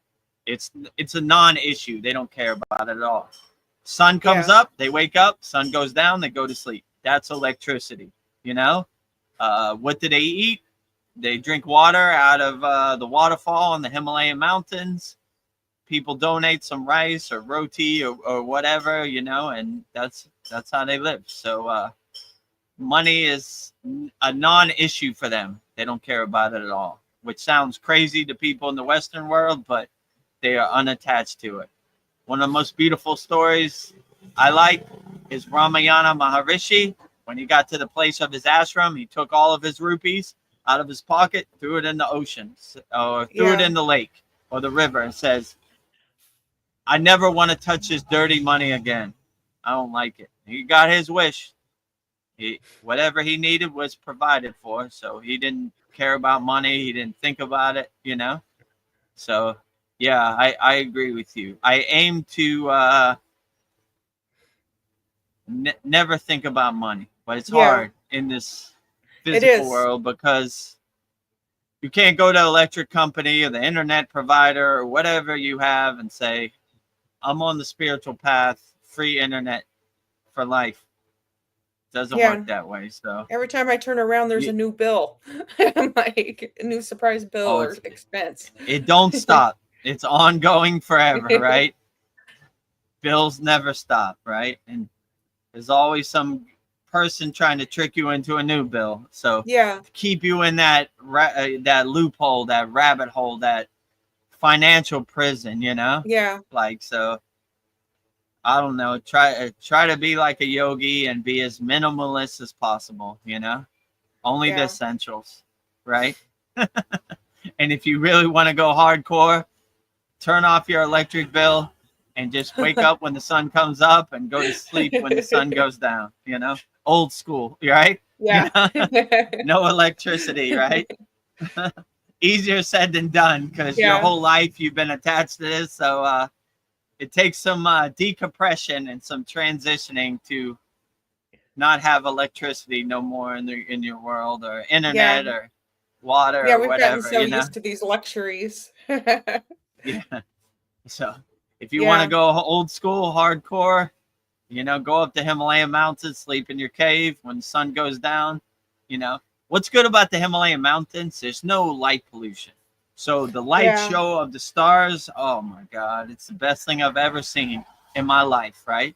I never knew there were so many millions of stars. It totally lights up your light. You know, there's no light pollution. There's nothing to block it. It's totally outstanding. So you have a beautiful light show in the Himalayan mountains or wherever there's no light pollution every night. So who needs electricity when you have such a beautiful light show lighting up your light? But it takes some mental conditioning to get to that point. Some mastery. Most people don't want to do that. You know, they're used to the comforts of the modern world, electricity, water, internet, and they don't want to leave that behind. So Yeah, it sounds like when you're in the Himalayan mountains, you had less, but it sounds like that was the happiest you've ever been. You seem like you were pretty damn happy. Like, I would say so. When my guru Yeah. told me I had to come back to the Maya delusional world, I did not want to, you know? yeah, It was a sad day for the Vedagurudev, saddest right? day ever. Saddest day ever. Baba, please. They're monsters down there. Yeah. They're attached to money and materialism, and they're all deluded, and they eat their own poop, you know, they believe their own BS. I want no part of it. Can I just sleep in my cave? So when my time in this Maya delusional prison is over, I aspire to transcend in the caves of the Himalayan mountain, you know? I Yeah. can think of nothing more beautiful. I got too many people out there to help, you know? I'm trying to add more names to my Santa Claus list, you know? Sound effect, Veronica?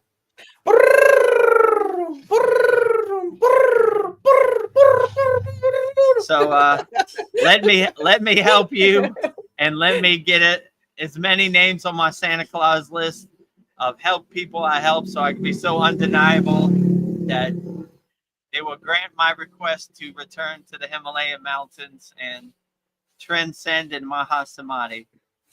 I don't know. I think that it is hard for some people. I don't mean to put me, give you a big ego, but maybe like the chosen ones, it's harder for them.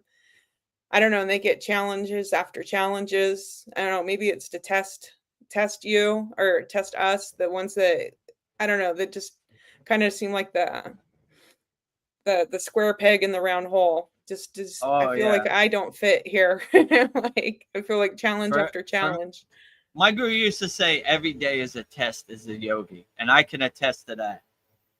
Every day I feel like my metal's being tested out here in this Maya delusional world, and you know, some days are better than other days, but it's hard mountain to climb some days, you know. Yeah, Or it's like make us stronger and better. I don't know. A light hill, and there's so many temptations and so much distractions and, you know, comforts that you get set in your ways, and yeah, it takes a lot of inner mastery to navigate this physical Maya delusional world. So have some tools in your toolbox, have some kriyas in your pocket, because without that, it's easy to get lost in the sauce. Me included. I've been lost in the sauce a couple times. It's I gotta find my way back, you know. So I'm trying to be a lighthouse to ships lost at sea, right? Come on over here, you know. It's okay. Whatever happened, it's water under the bridge. Let's plant that tree today, you know. Let's not wait till tomorrow, and let's try to be better, you know. Don't try to get attached to this materialism, this Maya delusional world, you know. I mean, the pool is there, you know, it's rough. for sure, right? Even me, I have to catch myself sometimes too, or I need help from other people to catch myself. My guru said, Vedagurudev, you're looking at the forest without seeing the trees. So sometimes I get lost in my own BS or my own delusion also. And I said, wait a minute. What are you doing? Wake up. Oh, okay. Yeah. Let's get back on the path. I fall in the ditch. I dust myself off. I say, well, all right. Yeah. Keep going, you know. So it happens to the best of us. don't beat yourself up about it. Don't feel guilty about it. It happens to all yogis or yoginis on the path. We just only difference between us, we just get up and dust ourselves off and keep moving, you know? We don't dwell on the past. Water under the bridge. It happened. Whatever. I'll try to be better tomorrow. So I'll try to look in the mirror, self-observe myself, and be better and say, yeah, all right, tomorrow I'll be better, you know, or 1% better. You don't need to be 100% better. If those 1% add up over time, let's say, you know, so before you know it, you'll be 10%, you'll be 20%, 30%, you'll be on your way. So just don't dwell on the path or beat yourself up about it. Go in your bathroom, look in the mirror, and be proud of the inner work you've done. So that's what I try to do. But it happens to the best of us, you know. So don't beat yourself up about it. Just keep moving. One foot in front of the other, right? If you have a day you're not proud of, just dust yourself off, get back on the path. I personally have fell in the ditch many times. Over and over and over and over and over. I just get, only difference between me and you, I get back up and keep walking. And I don't attach to it or try to make sense of it. Whatever. You know? That's, you know? Yeah. That was disappointing, but it's not going to happen the way I want it to happen. It's going to happen the way it wants to happen. So I'll just navigate, adjust, pivot, change course, change direction, and keep moving. So. Yeah. I don't know. It's so easy to give up and just like throw the towel in. I know this is a funny thought I just had, but I was just wondering if maybe spirit guides give up on the person they're guiding. Because it's like this person, they keep doing the same shit over and over again. And if they had the option to like put their notice in, or like, I don't want to be this person's spirit guide anymore. And they're just not going to change. I don't know. I just wonder if spirit guides get frustrated with who they're in charge of. Or I don't know, they're probably just loving beings and they're with you to the end, but I wonder if they get frustrated with us humans. My intuition, I think the spirit guides are above frustration. Yeah. You know? They never give up. They're assigned to you and they're never going to give up on you. So when they uplift you no matter what, you know? So I've had that darshan too, like come on, Vedagurudev, keep moving, you know? Never give up. We're still here. We're still in your corner. And I have this funny darshan or this funny intuition. Like, they look at me like, I didn't know about this guy, Vedagurudev, at first. But this guy, he just don't give up. So they're almost like your cheerleaders in the astral plane. Yeah, like, they're probably he's going for it. You know, when the C word happened, he could have sat at home and drank Yahoos and watched TV and eat Cheetos all day and Doritos, whatever. But he took us and he saw the opportunity that it was and the silver lining on it. And he just surrendered to the path of Kriya Yoga wholeheartedly and did his Kriyas as long as he could and as wholeheartedly as he could. And here he is today helping other people. God bless him, you know? Yeah. We're his biggest cheerleaders. He's doing the hard work on the front line, you know? So that's the way I like to look at it. Like, I don't know. I wasn't sure about this Vedagurudev at first, but he's taken the gifts we gave him and he's going for it. So God bless him, you know? Yeah, COVID came at a good time for you. You really like cultivated your practice and used that time. You didn't have to go to work. That was, you used your time wisely. I mean, it didn't come easy. The first couple weeks, I was Chicken Little hiding under my bed. Like, am I gonna? What am I gonna do?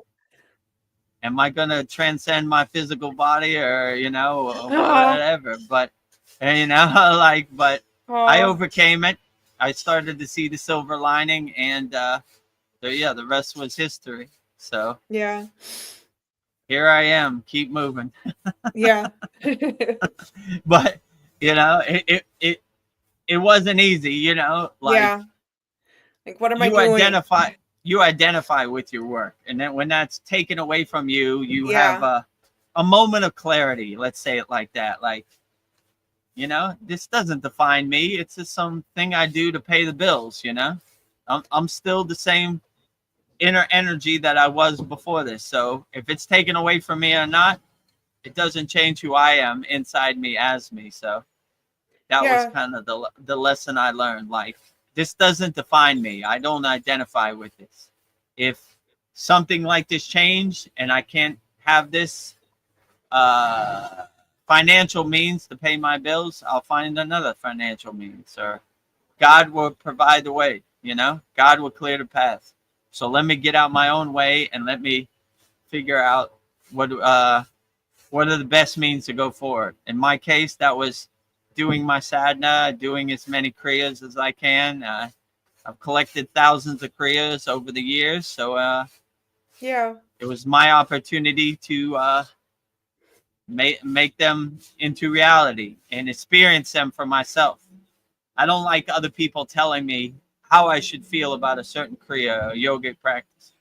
I know it, I test it, I observe it, I experience it for myself. So no one can tell me how I should feel about this. I know how I should feel about it because I've tested it, I've observed it, I've experienced it for myself, so I know how it is. You know,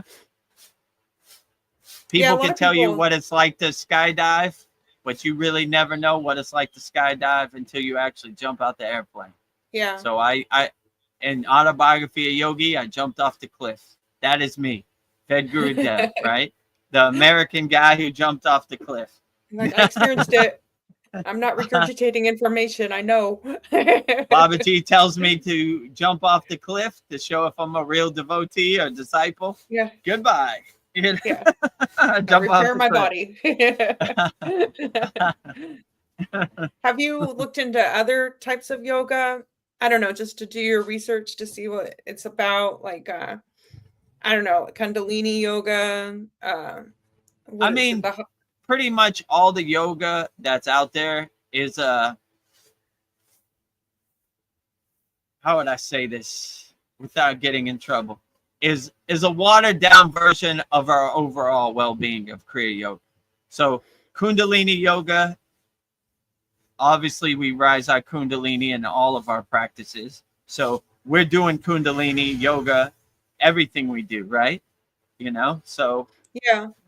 they just have a way to separate it, but in my opinion, my biased opinion, Kriya yoga is all yogas together. You know, this is how it started. You know, like it's not separate. Like Kundalini isn't different from this. You know, that's why when people ask me like, "What do you think of this different form of yoga?" I'm like, we do all the forms of yoga. So we're awakening our Kundalini. We're rising our Kundalini in every breath we take in Kriya yoga. So in my biased opinion, we're doing the most advanced form of Kundalini yoga ever existence, the most purest, authentic form of Kundalini yoga, right? So I don't need somebody at the YMCA trying to tell me how to raise my Kundalini. I tell them how to raise their Kundalini. I have it directly from the source. So let's say it like that. So anytime they say Kundalini yoga, I'm like, I do that all day, every day, you know? Yeah. Well, I was So- looking online, like there's like 50 different types of yoga. I'm just like, how can it be? Yeah, all this yoga is so different. Like, they're just different variations of it. I mean, they say it's different yoga, but it's all the same, you know? Yeah. It's a way for them to monetize yoga by using the same principles, but just giving it a different name, you know? I remember one time I went to a yoga retreat and I met this guy and he said, yeah, I do paddleboard yoga. And I was like, really? I was trying to make sense of that. How do you do yoga on a paddleboard Balancing on the water? I was like, all right, well, hey, if it makes you feel good, why not? I mean, it's better than hurting people. Why not? Yeah. You know? So they have all, Yeah. how would I say this? Made up versions of yoga. It all goes to the same source, you know? Like it all go like my guru used to say, where does our lineage come from? It all goes back to Adi Yogi, right? Shiva Yeah. himself, right? So it all goes back to the essence. You could call it whatever you want. I saw something, they had like beer yoga, right? Where they do a yoga position and they drink beer. Yes, There's it's all like kinds of crazy things they put on yoga. So if it resonates with you, why not? But I would say this isn't separate from our yoga. This is a confirmation of the yoga we do. So anytime they say Kundalini, I'm like, of course that's what we do. You know what I'm saying? yeah. We do it more than you, you know? So I don't know, you know, but I think it's funny. Like I sometimes get emails like, you are not permitted to teach this to normal people. They need to be initiated, whatever, right? And I'm like, who's your guru? What lineage you come from? Gotta go. So Yeah. there are a bunch of unqualified, unauthentic people trying to tell authentic people what to do. So anytime somebody authentic, it's real easy for me. Who is your guru? Sadhguru? No, he's not. You know, who is your direct guru? Don't have one? Exactly. Go back to the drawing board. You know, unrealized beings shouldn't be telling realized beings what to do. And number two, it's like, what is your name? My name is Bob Smith. Well, if you were a real yogi, you would have name diksha and you would come from a lineage or a parampara. So, you know, that's like a kindergarten trying to tell a university student what they should study. You know, it's like, Yeah. okay. But I understand the internet is full of these type of people. Yeah, they've been fooled before. They believe their own BS and they make themselves authority, right? You know? So, yeah. Yeah, So, you got named. Well, you spent over a year with your guru in the Himalayan mountains. You got named Diksha. You've done the yoga, gotten the yoga certifications. I mean, yeah. I don't know how much more proof do people need. Like, if they need proof, I don't need to talk to them anyway. You know, yeah. You either resonate with me or not. You know, yeah. I talked to my guru recently, and he said, you have all these accreditations and the highest accreditations from the highest yoga acharyas.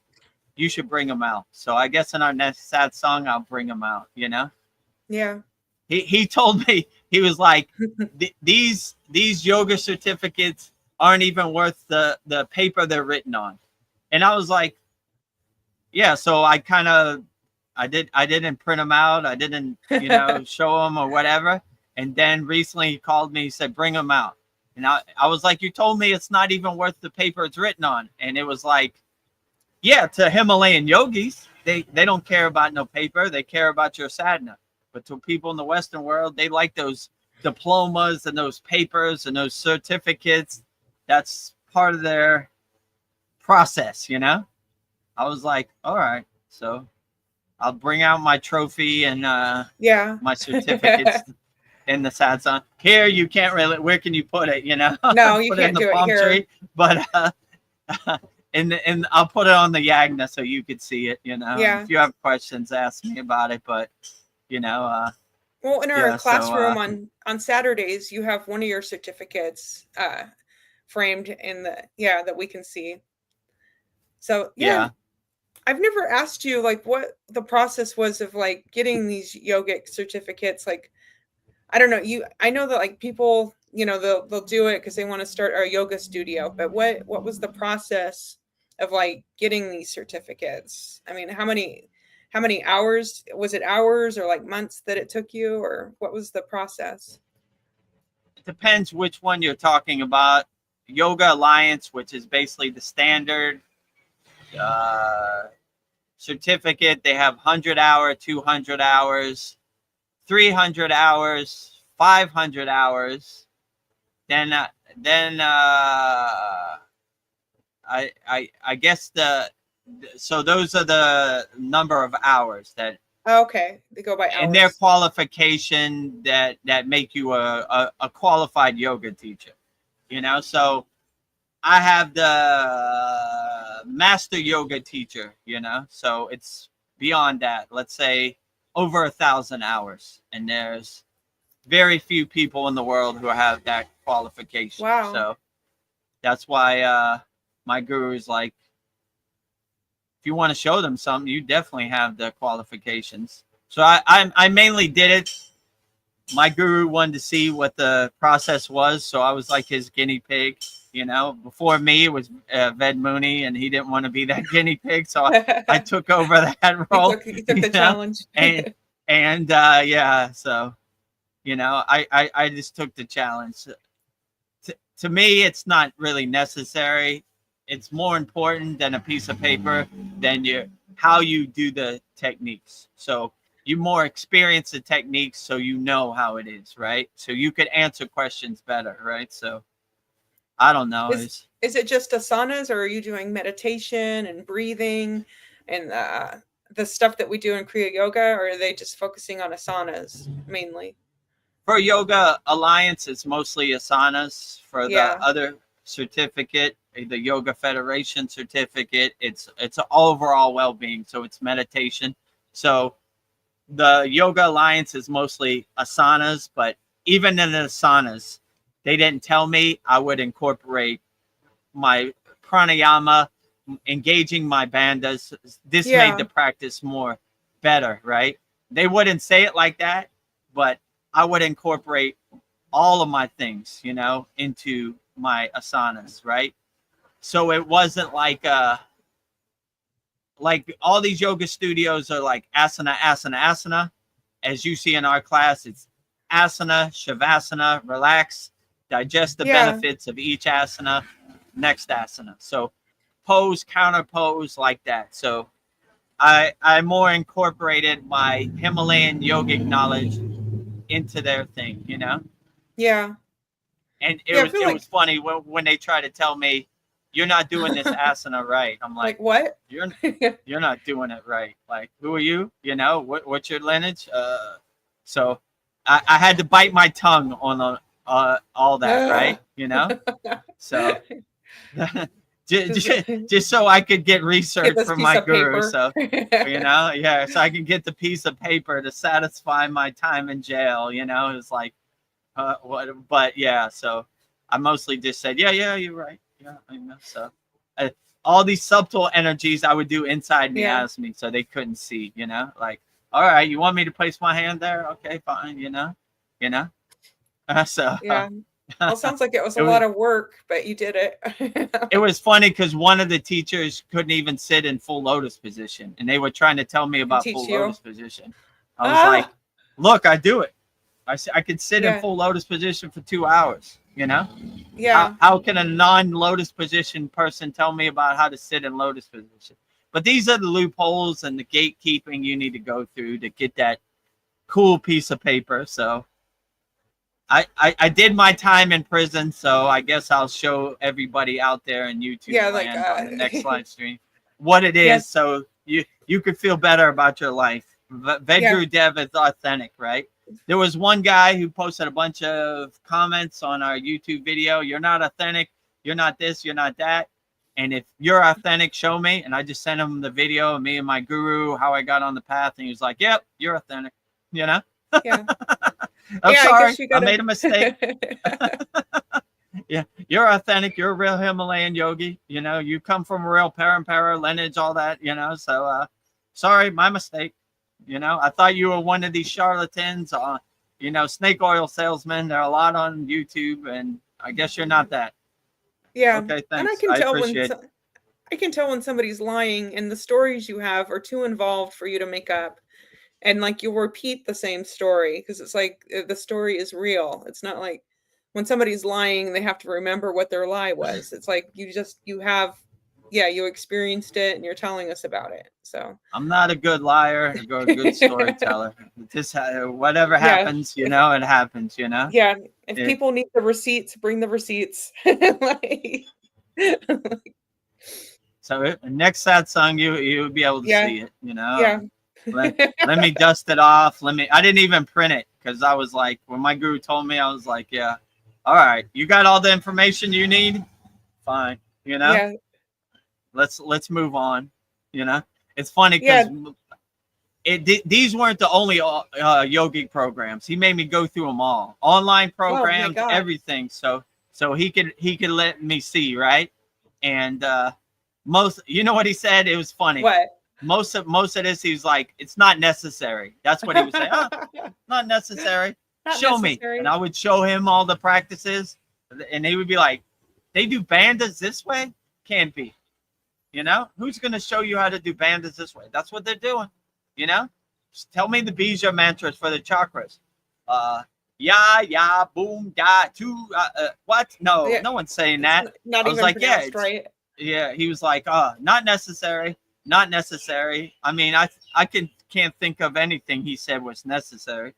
So I basically wasted years of my life for some fairy dust. Well, for him to say it's not necessary. So if you want to see the paper, I'll show you the paper, the trophy, Yeah. whatever, you know. Well, I guess you did the hard work, so none of his other disciples have to do it.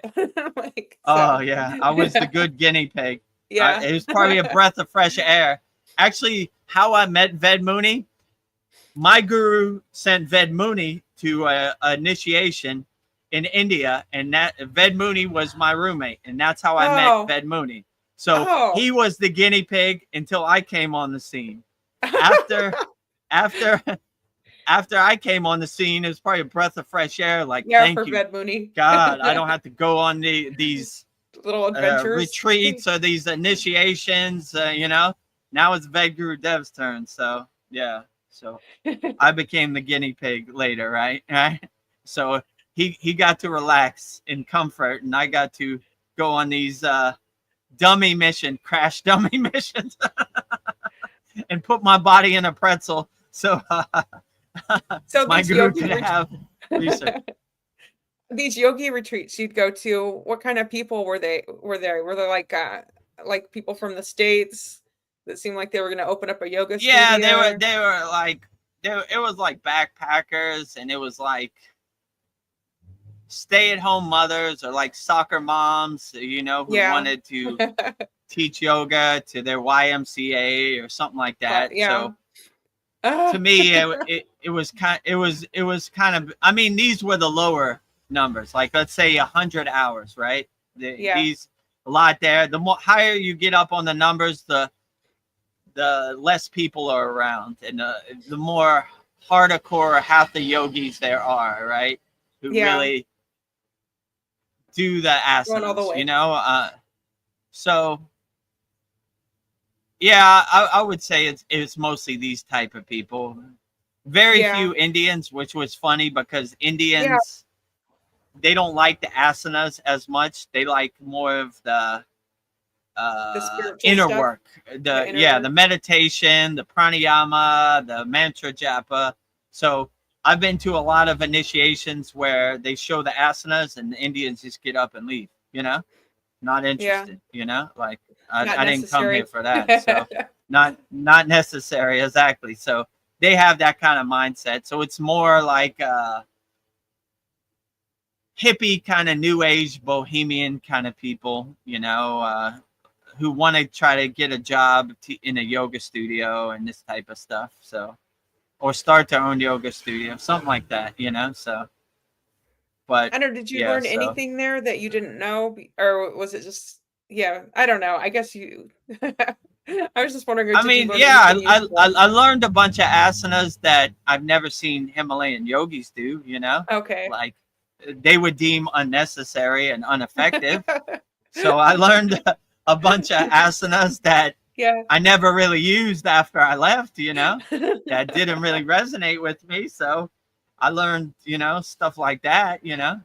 I mean, in the other one, the yoga acharya training, I learned, I mean, basically stuff I already knew. It was kind of enhancing it. They were refresher, and you know, I knew more than they knew, so it was kind of, you know, like, so it was kind of a refresher. It's more like testing you to make sure you're a qualified yoga acharya, and I was like, all right, whatever, I'll jump through your hoops, or I'll follow your guidelines and your rules just to get the paper, so my guru's satisfied.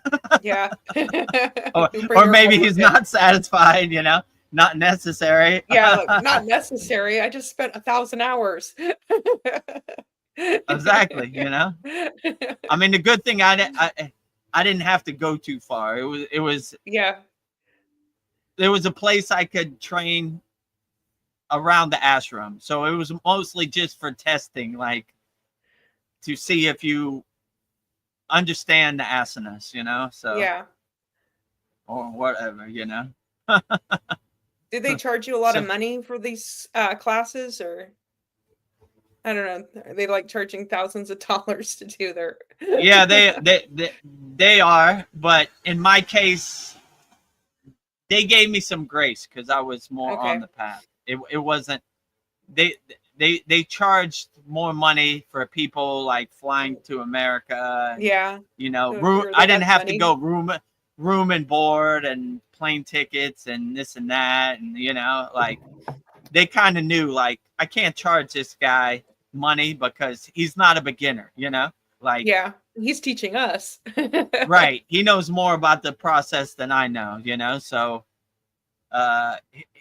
he'll be helpful, like, so it was a lot of beginner questions that I was kind of blocking out. I'm kind of doing my inner meditation, like, let, let, let, let my time in jail pass. Let's say it like that, Yeah. Yogic You're certificate jail. Yeah, you're in college, but you're going back to kindergarten. Like, Yeah, something like that. yeah. But I mean, I didn't take it personal. You looked at it as an opportunity, like, this Yeah, is what I everything. got to do. It's kind of like climbing the Himalayan mountains. Like, you can't just take a helicopter up to the top. You have to go through the process. So this is the process. I'm going to try to make it enjoyable and blissful as possible. And, let my Yeah. time in certificate jail pass as fast as possible. Yeah. So yeah, I guess if I went through all that, I went through all the levels and all the classes and university, I should show my diploma Yeah. proudly. So it can't fit on this live stream. So Yeah. next live stream, our satsang, you'll see it there, Yeah. Like, If you want to ask questions about it, you can. yeah. Oh, you don't think I'm real? Here's my certificates, stamped and delivered. Oh, well, Yeah, what are you gonna do? proving yourself you're authentic and real to non-real people is a waste of time, Anyway, Yeah. so you either believe it or you don't, If you need a piece of paper, there it is. If you don't, let's continue. Yeah. Join my school, I'll teach you. There you go. I'll teach you, right? Yeah. I took all the bumps so you don't have to, right? Yeah. So What is your thoughts on, like, I don't know, is coincidence and synchronicities a way for the universe to communicate with us, to help guide us to the right decisions, to keep us on track, or I don't know, to give us the things we desire? I think there's a plan for us. I don't know, and maybe these synchronicities are like breadcrumbs for us. Like, there are no, I don't know, like everything. I feel like we can make choices, but not everything's already like planned. Like, I don't know. I don't feel like, yeah, things just seem like too much of a coincidence or synchronicity. yeah, I wouldn't say there's any coincidence or synchronicity, in my Yeah. opinion. Like, I can't explain how all these pieces of the puzzle fit together and how it happens and why it happens. It's beyond my pay grade. It's beyond my comprehension. It just happens. Like, there's been too many deja vus and too many synchronicities or coincidence for me to say it's by accident. I find it highly unlikely. It's like breadcrumbs. It's like, I like to call it like spiritual wrestling. It's like predetermined, right? But that doesn't mean you can't adjust and change course and change the outcome. You can, but yeah, I feel the path has already been laid. I like to say Babaji is 2 years ahead of me. I'm just catching up to Babaji. So the path is already laid. I'm just 2 in front of my way and 2 in my mind that to catch up or comprehend what Babaji has laid for me. So I'm doing my best to catch up to Babaji. He's driving my car. I'm just witnessing him drive me around. I take no credit for this. I'm just Babaji's mailman. I'm the water boy on the football team. Hello, Babaji. Would you like a fresh water? You know? Yeah. Babaji scores the goal. All the light masters score the goal. I'm just on the football team. But the good thing is I do hold up the trophy at that when we win the championship. So you know, all right. All the real heroes take their picture, you know. All right. Now the confetti has fallen. Let me take my picture. Yep, we got it. You know. Water championship water boy on the football team holding up the trophy. So like so you said, go ahead.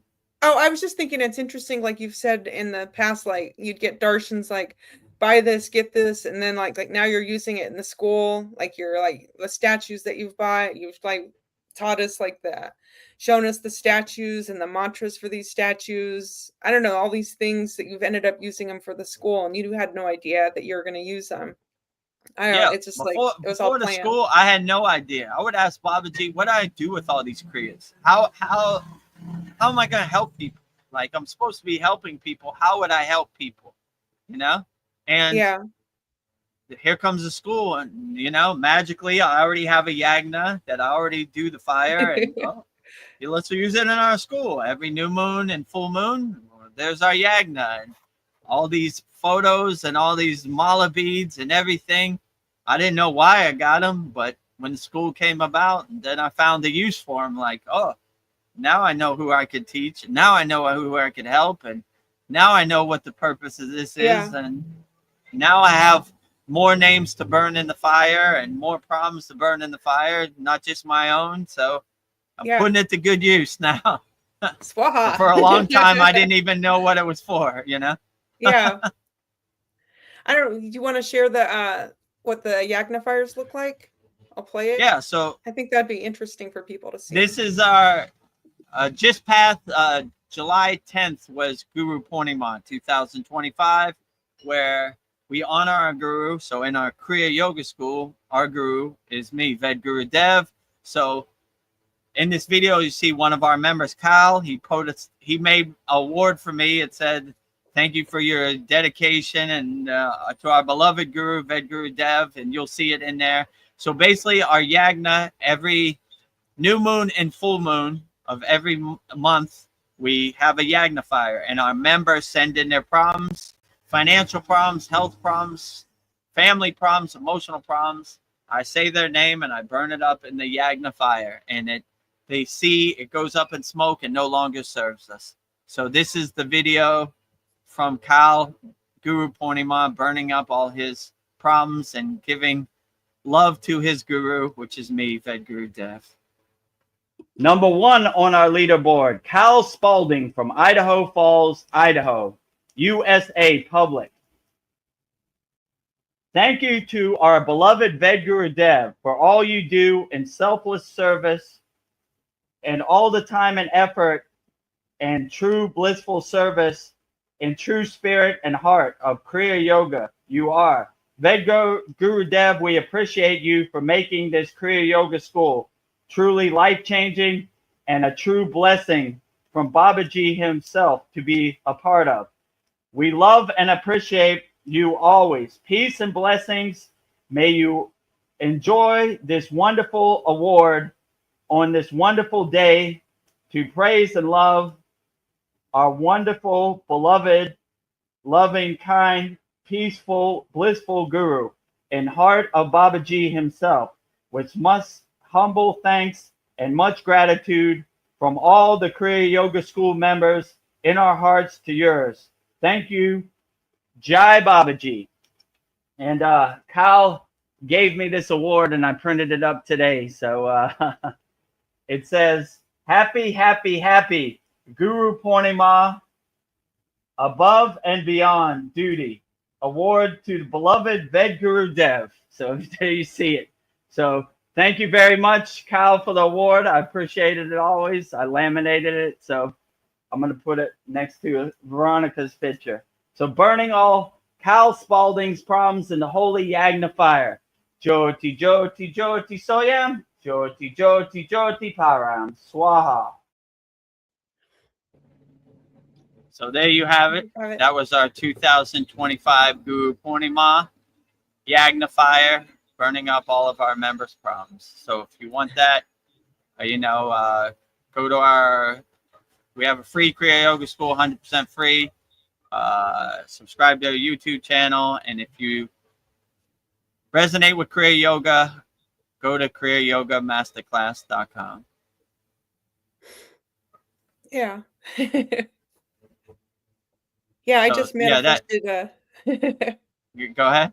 Oh, I was just thinking, like, manifesting, like, I just put a lot of details in my Yagna request, and I just manifested a new job.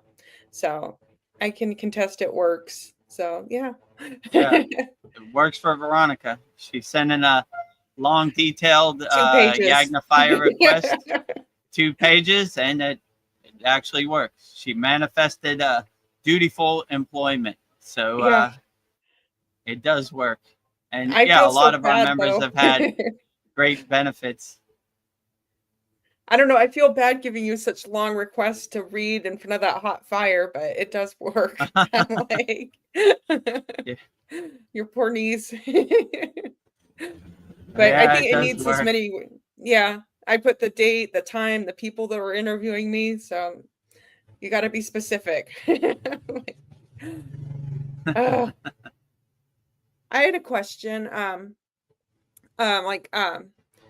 Hypnotherapy, where you use it to help you quit smoking or lose weight.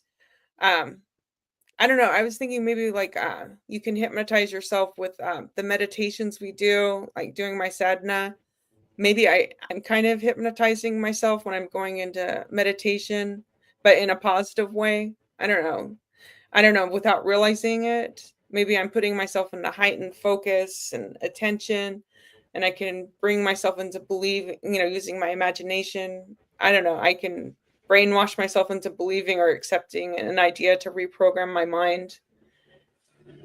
I would definitely say when you master your mind in meditation and you detach from all the distractions, which we have a practice called Sudi, which is cleansing and purifying your mind before you go into meditation. Like your problems or your distractions don't follow you into meditation.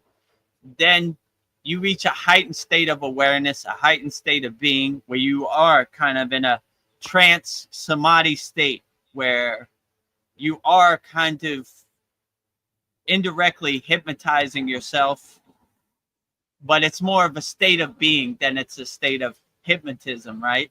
You're not tricking your mind, you're mastering your mind. So you're taking control, you're becoming the king of your castle. So you come into that highly enlightened, higher consciousness state by incorporating the techniques to align yourself and center yourself.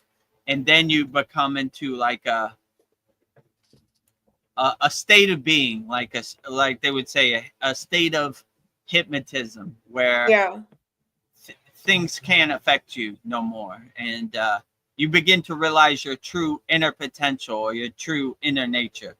So I guess when people are unrealized and they're trying to reach that state, hypnotism is a way that it kind of calms them and relaxes them and clears out the distractions where they could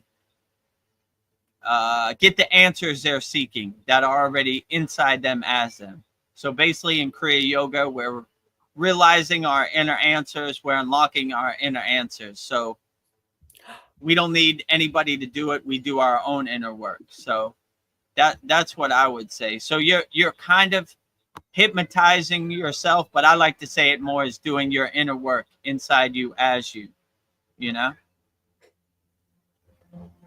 Yeah. I don't know. I've been missing comments. I have a couple here. Okay, no Thank you, problem. Sandy, for letting me know. Kasan Lee says hello from Sri Lanka. Question: how's there our process when you're already that? How's there our process when you're already that? Yeah, so hello from Sri Lanka. I was initiated into Kriya Yoga in Katagama, Sri Lanka. So I love all my Sri Lankan people. Babaji struck me with his lightning bolt at Katagama, Sri Lanka. Babaji has a shrine at the Katagama temple, which is the supposed place where Bhoganantar initiated Babaji into the practice of Kriya Kundalini Pranayama. Bhoganantar's yantra is embedded into Katagama, Sri Lanka temple. So Sri Lanka started me on the path of Kriya Yoga. So I love all my Sri Lankan people. Yeah, so this is a deep question. So basically what Kriya Yoga is doing, the short version, it's helping you realize and unlock your inner potential. And it's true. When you realize that you are already that meaning God, right? So when you say Hamsa, I am that. Or when you say Soham, that I am. That meaning God. So anytime you say that, you're talking about God. So when you realize that you're already that, you're pretty much 80% of the way home. A lot of the people need some kriyas or techniques to help them realize their inner potential. But when you unlock yourself and you realize you're that, and everything you need and all the tools are inside you as you, all you have to do is unlock it or realize it inside you as you, then you become one with God, let's say. So the process is to help you realize that you are that, you know, and help give you the awareness that you are that. So some people need the process, and some people don't need the process. So it just depends where you are on the spiritual path to realize that. So some people need a process, a step-by-step guide, a roadmap, you know, like people that are in our Kriya Yoga school. Some people have been meditating for 50 years in the Himalayan mountains. They need no process. So just depends where you are on the spiritual path. But, you know, some people need some kriyas to help them realize they are that. Some people don't need any kriyas to help them realize they are that. It just depends where you're at on the spiritual process or what level you're on.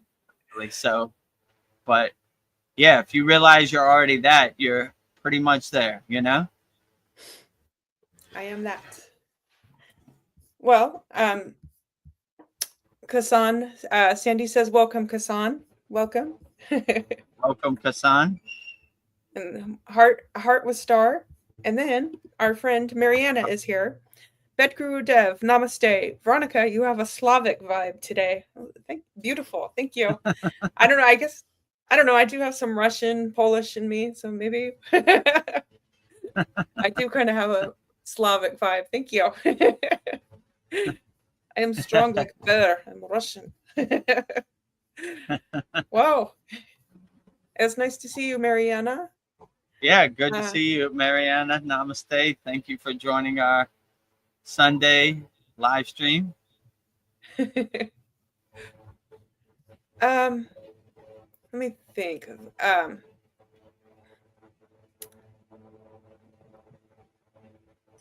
When people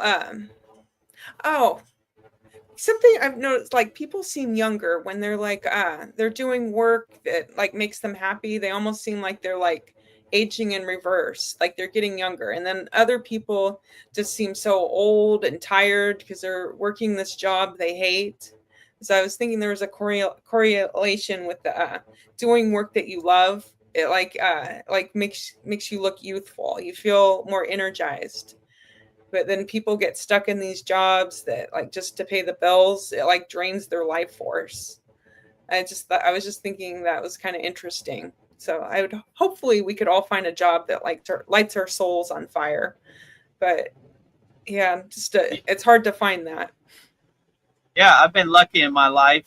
I've always done jobs that I love to do.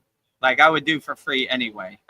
Money kind of came with it. I never started to make money. It just kind of came as a byproduct of it. So I like the quote, if you do work you're passionate about, you never work a day of your life. So I wish that for everybody. So yeah, I would definitely say I look young because I've been passionate about the jobs I've had, you know. So if you have to go work for like a slave driver and a job you hate, it probably does age you. If you love what you're doing, it's not really work. It's probably blissful, and you enjoy what you're doing. So it doesn't probably age you. It's joyful work. It's not even really work. So you work for yourself and you do what you like. So yeah. I would definitely say do what you love. You'll age gracefully. Do what you hate. You'll speed up the process of transcending. Yeah. Mariana says, I am Russian, so I can see you have some of our genes, LOL. Vedagurudev, how much would it cost me if you ship me Raksha beads from Thailand to Canada? Oh, good question. It would probably be expensive. I would just say go on Amazon and order some Raksha beads, you know. I'll bless them in our class if you need that. So I think Paul said he ordered some Raksha beads off Amazon, $10-$20. So the shipping would probably be a lot more than the Raksha beads are actually worth. So I would suggest this order off Amazon or one of these places. That would be better. So yeah, it wouldn't be the mail in Thailand is expensive, especially shipping to America. So it probably wouldn't be conducive. Probably couple $100. It wouldn't be that expensive, but it'd just be more better, and shipping would be better because it's coming all the way from Asia, and maybe they think it's worth money and they steal it. So I don't know, you know. Customs in Thailand is not the most friendliest people. Let's say it like that. Yeah. Most trustworthy.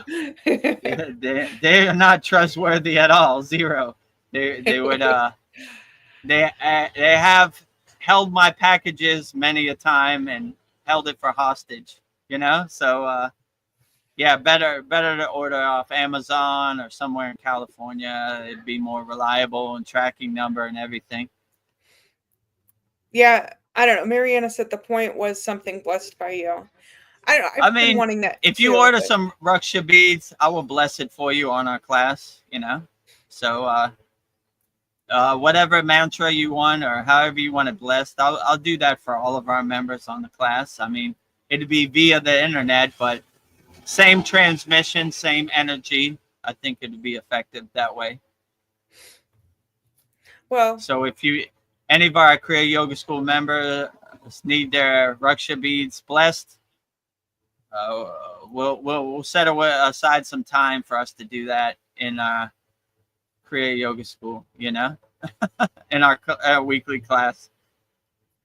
Well, I don't know. I think it's Mariana's dream too. We're gonna manifest a trip to Thailand, so maybe we can get Raksha beads from the source, and we do it in person. I mean, if any of our members come to Thailand, we'll do a whole process, yagna, consecrate Raksha beads, the whole thing. Yes. You know? Like whatever you're going through, whatever you need assistance from Vedagurudev, your guru, I would gladly assist you, you know, in person, in real time, real transmission. That would be a dream come true. Oh, Mariana has a question for you. Is the war going on right now between Thailand and Cambodia? Are you safe? Yeah, so we addressed this in the very beginning. We had a Cambodian person on here who said peace between uh, Thailand and Cambodia.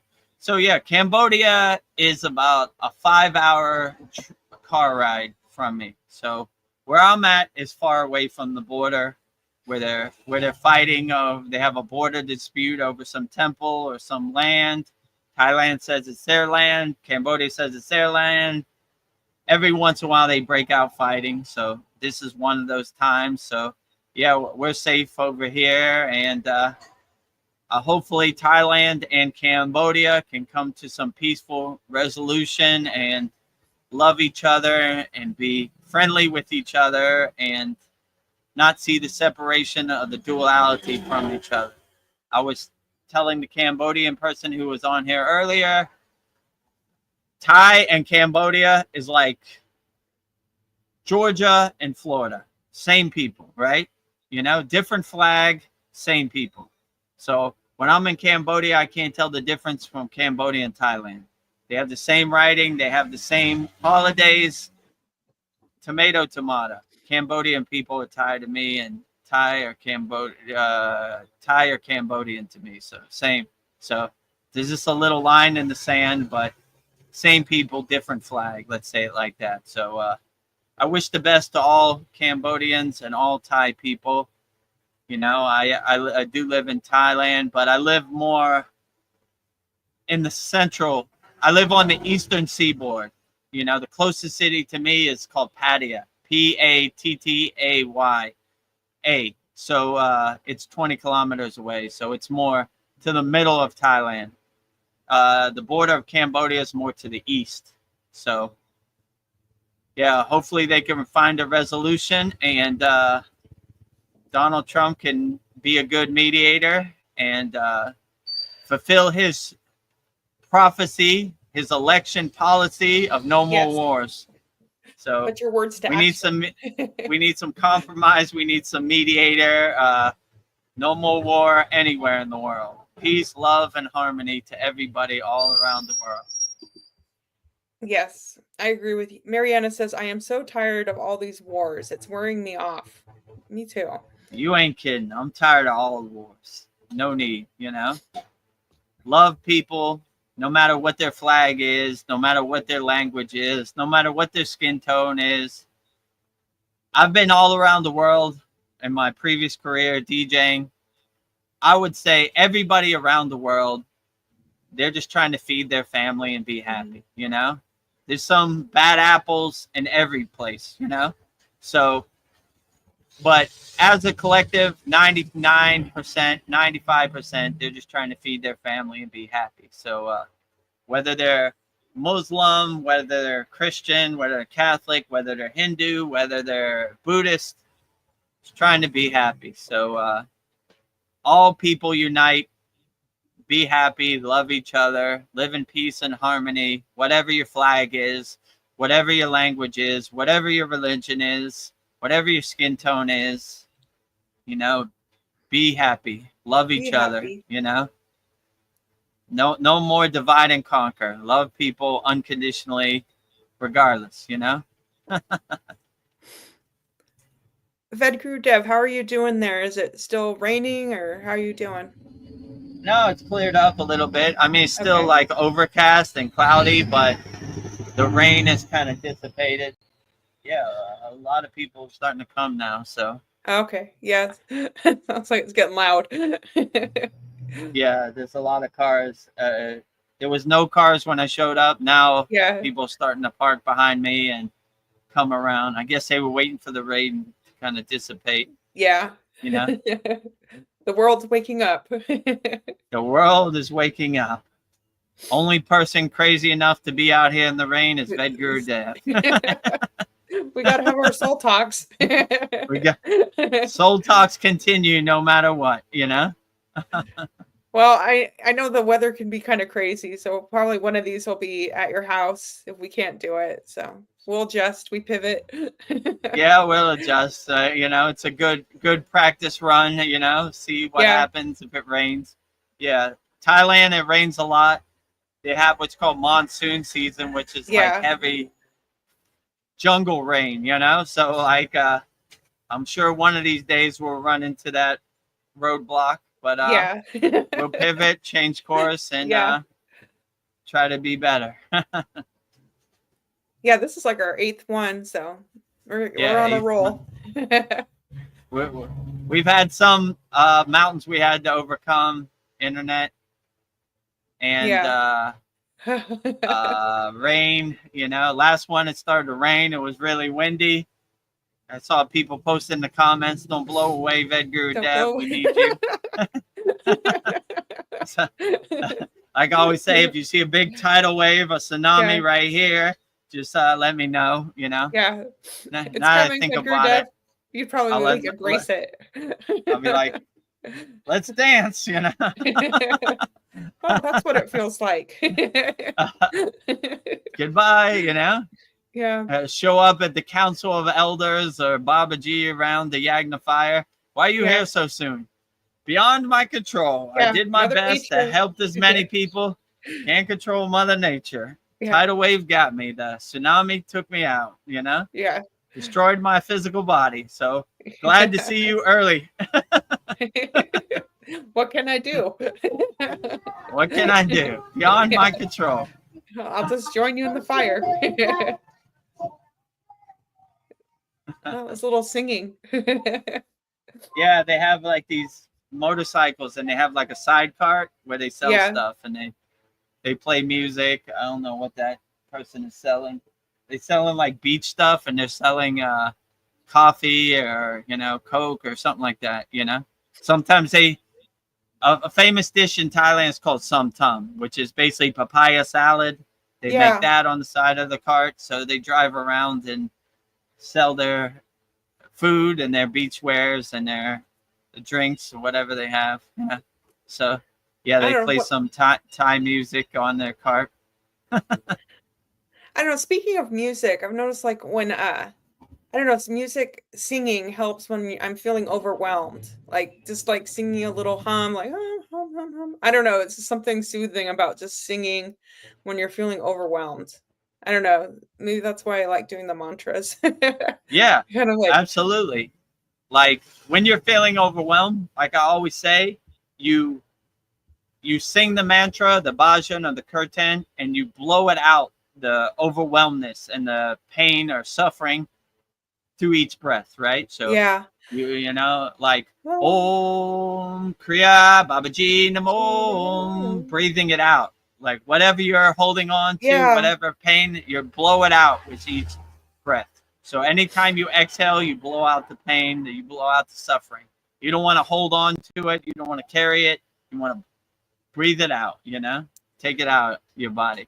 yeah. So with every mantra, with every breath, blow out whatever pain or discomfort you're feeling in the present moment. So I would agree. Singing is Yeah. important, and I definitely would agree.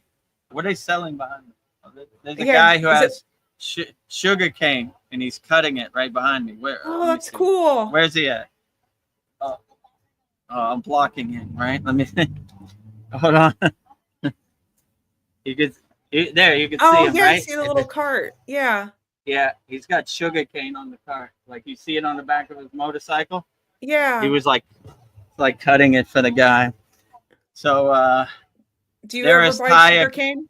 Do you ever no, suck on not that? really. Not really, but it's there if I need it. So I want to see Thai like economy. see the coconut people come by and you could sip on your coconut how you're doing the soul talks. That'd be fun. Yeah, whenever I want coconut, it's never available. You know, Yeah. when I don't want it, I see it a million places. They have a coconut shop by my house, but it's closed by the time I start the soul talk. So it Oh, opens man. like 10. I start this like 8. So I Yeah. tried to get a coconut, but it's not happening. Yeah. Gosh Let me darn. straighten my camera again. Yeah. Yeah. Andrea. So that is the Thai beach economy. Sugar cane, coffee. It's all basically.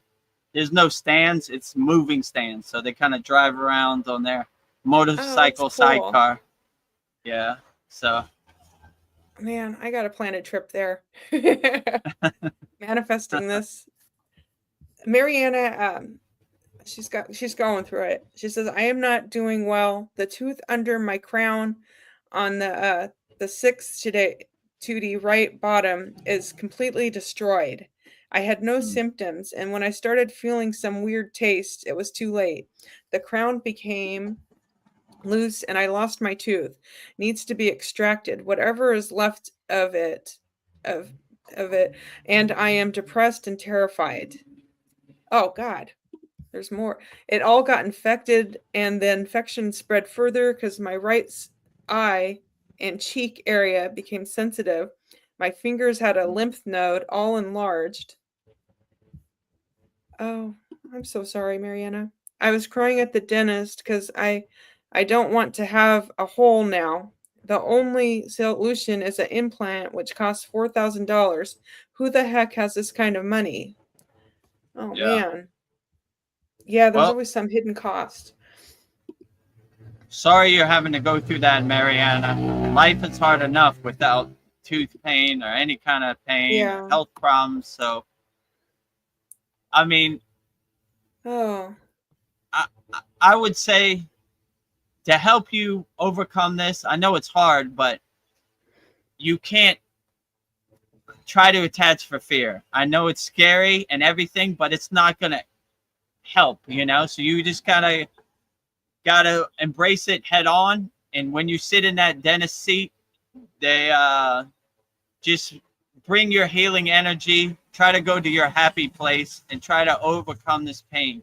It's hard when your physical body, like your nerves especially, you know, very painful. So I just pray for the best that you could overcome this, because life is hard enough without tooth pain or, you know, financial pain of $4,000 to get an implant. And so, yeah, but just try to keep the best mindset you can, because be aware that when you're in a state of fear or scared, it's just going to amplify that suffering and pain. So just try to face it head on as best as you can. But like I was saying earlier, my guru always said, life is always a test for a yogi out here.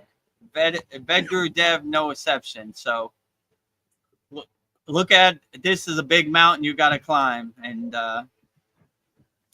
but climb it as blissful as possible. When you have to sit in the dentist seat or whatever, then go to your happy place as best as you can, and try to breathe the prana onto your hurt spot. This will help dissipate it. You know, wherever you feel tooth pain, like let's say right here, use your prana inside you as you and blow it to you. Like,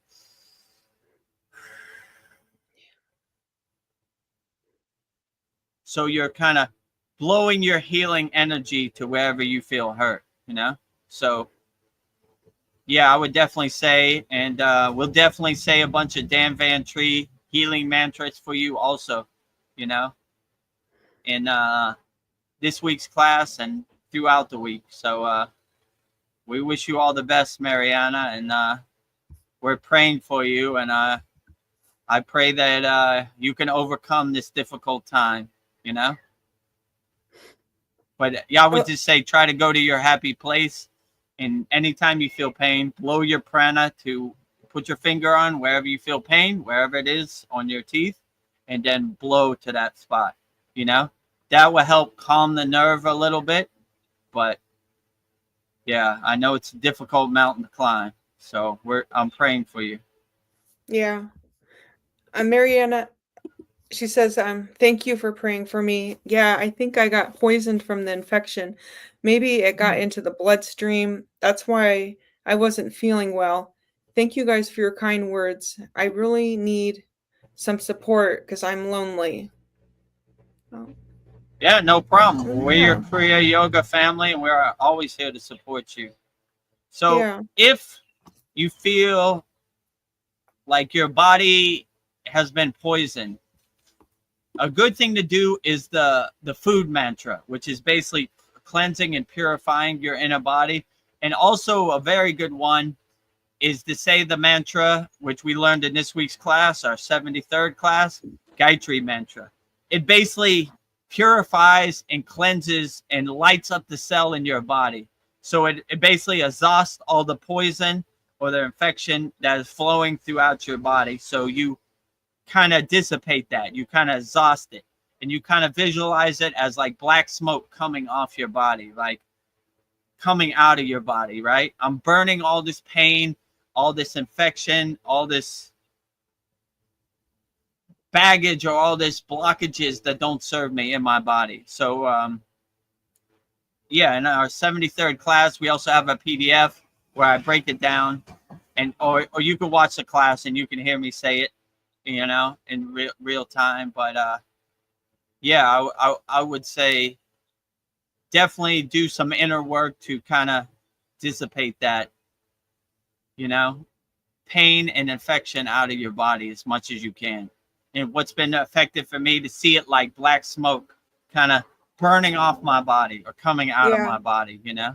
But it takes some practice, and if you need any help, I'll be saying the Dan Van Tree healing mantra during the week for you, you know. Yeah. Or you could, it's also, I don't remember what class that was. That was probably like class 70. You could say it for yourself, which is more effective, you know. But yeah, we're definitely transmuting healing energy to you, Mariana.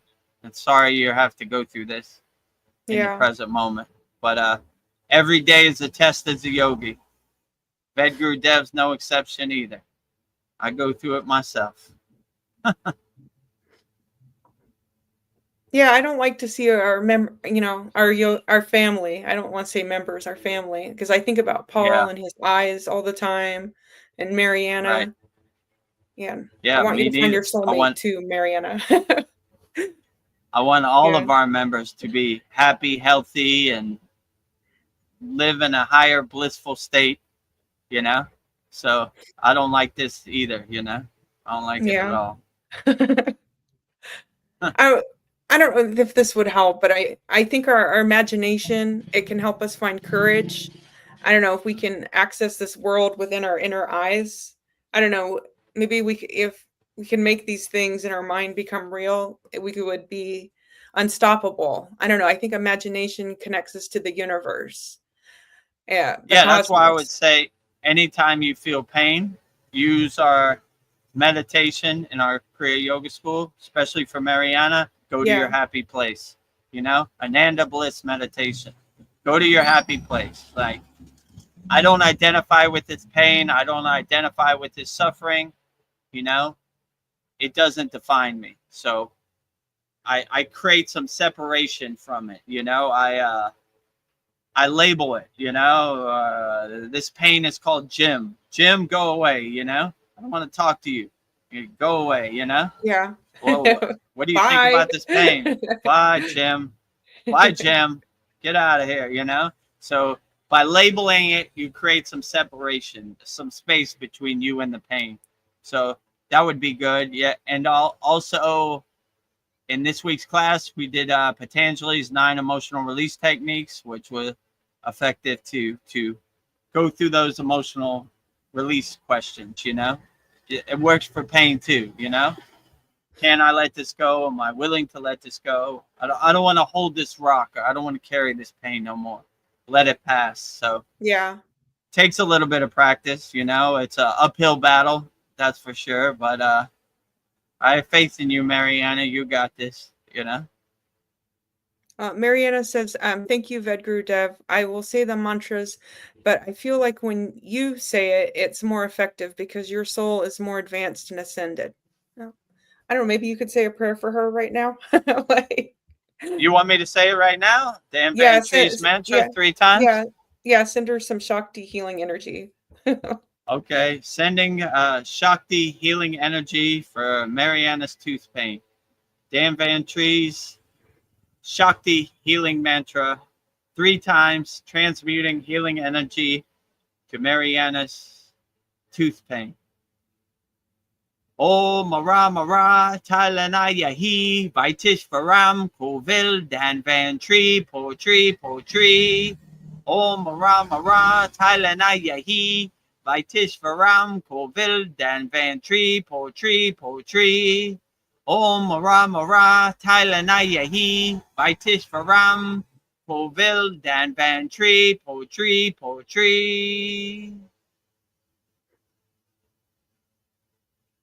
Sending healing energy to you, Mariana, transmuting healing energy via the internet to you. Yeah. Ooh, I feel something on my cheek. Oh. Oh man. Thank you, Veronica. Love you very much. And yes, it's my dream also about our yoga retreat in real time all together. Yes. It's gonna Clear the happen. path, Babaji. Universe, fill in the steps. It's coming one day. Yes. Well, I was thinking we're at the 3-hour mark. I don't know, being outside, maybe we should wrap this up so you're safe. Like, or I can go a little bit Okay. longer. Yeah, we could wrap it up if there's no more questions or nothing anybody else has to say. I have one last question. I don't know, I think I'm not asking for me, but maybe do you need a guru to become enlightened? No, not really. Yeah. Guru is basically a guide, or they would say Guru is a dispeller of darkness. Gu is darkness, Ru is light. So you're like being a lighthouse to ships lost at sea. So it's more of a guide helping you on the path, or a teacher kind of giving you the tools so you can navigate this crazy life. So there are people that haven't had gurus. That didn't make them less of a yogi or less of a yogini. I mean, it just depends. Some people need that structured step-by-step roadmap. Some people are just born enlightened. No need for a guru, So it just depends, which person you are. But I wouldn't say it's a one size fits all, Yeah, some we're all people do, different. some people don't. Some people just need some insights and some tools on the path. Some people like to say they have a guru. It just depends which person you are. But I wouldn't say it's one size fits all. It's only you can know what really works for you and resonates with you. So it's highly personalized and individualized, and but I would say a guru is more like a guide. It's necessary for some people and it's not necessary for some people. And if you find a guru that helps you on the path and is like your friend, holding your hand and guiding you on the path. If a guru tells you to empty out your bank account and give you all their money, get away from that person. Or if he tells you to wash all his cars or whatever, maybe that's not a good guru. Yeah. So if you resonate with what I'm saying and you want me to be your guru, join our Kriya Yoga Masterclass, It'd be I'm my happy. pleasure and blessing to be your guru. Yeah, I'm happy to have you as my guru. But I was just asking for other people, but I am definitely happy to have you as my guru, my guiding light. So anybody that needs a guru, join our Kriya Yoga Masterclass and I'll be your guru, No questions asked, Mariana says, Vedagurudev, thank you for this prayer. Jai Babaji. Jai Babaji. No problem. Anytime, Mariana. I'm here to help anytime you need me. I have a funny thought. Like, all I think about is moksha and liberation, but is there any reason you wouldn't want liberation? Is it maybe even like being trapped? I don't know. It's like some people wouldn't want it. Certain people are in love with the chain that enslaves them. They love this Maya delusional world, right? Ignorance is bliss. I like when that guy said that in the Matrix, right? He didn't want to be awakened. He didn't want this knowledge. He wanted to be ignorant. He wanted to be a slave again. He wanted to be an NPC. He wanted to eat steak, He didn't want to eat oatmeal anymore, or whatever they ate in the Matrix. So ignorance is bliss, you know? Yes. So some people love that chain that enslaves them. They love the bird cage. Even if you open the door to the bird cage, they wouldn't fly out. They love it, you know? So Yeah. they say they want liberation, but they really are in love with the Maya delusional world. So I would definitely say majority of the people out here don't want liberation. They love the chain that enslaves them. So Yeah. what's kind of funny, when you do see the truth and you do start becoming awakened and aware, you can't go back, you know, or it's hard to Yeah. go back. Some people probably try to insert themselves back into the matrix, you know, but once you see the truth, it doesn't have the same resonance that it used to. In my case, definitely, right? I don't even Yeah. recognize the person I was pre-Kriya yoga, like, so. But some people don't. The truth, they can't handle the truth, right? What movie is that? You can't handle the truth, Oh, right? a few good men. A few I mean, good men, right? yeah. So don't let anybody tell you what you can handle. You tell me what you can handle, right? So if you want to be in the matrix, that's perfectly fine. If you want to be awakened, let's start doing the inner work, and let's give you some tools to help you be awakened. But yeah, You just I made would me go ahead. go on. No, go No, on your thought stream. I was just finished, right? Oh, okay. We were talking about truth. You just made me think of another question. Like, like I say, I want the truth. I can handle the truth. But I was just thinking if like people, the truth, all the ugly details, and like what are you gonna do about it? I don't think nothing's gonna happen unless you put action into it. But I don't know. It's like you know all this horrible stuff, but what are you going to do about it? And it's just like not a damn thing's going to happen unless we do something about it. But I think most people are just going to complain about all the lies and how we've been manipulated and we're being taken advantage of. I don't know. I just think it would take courage to actually like rise up and like no,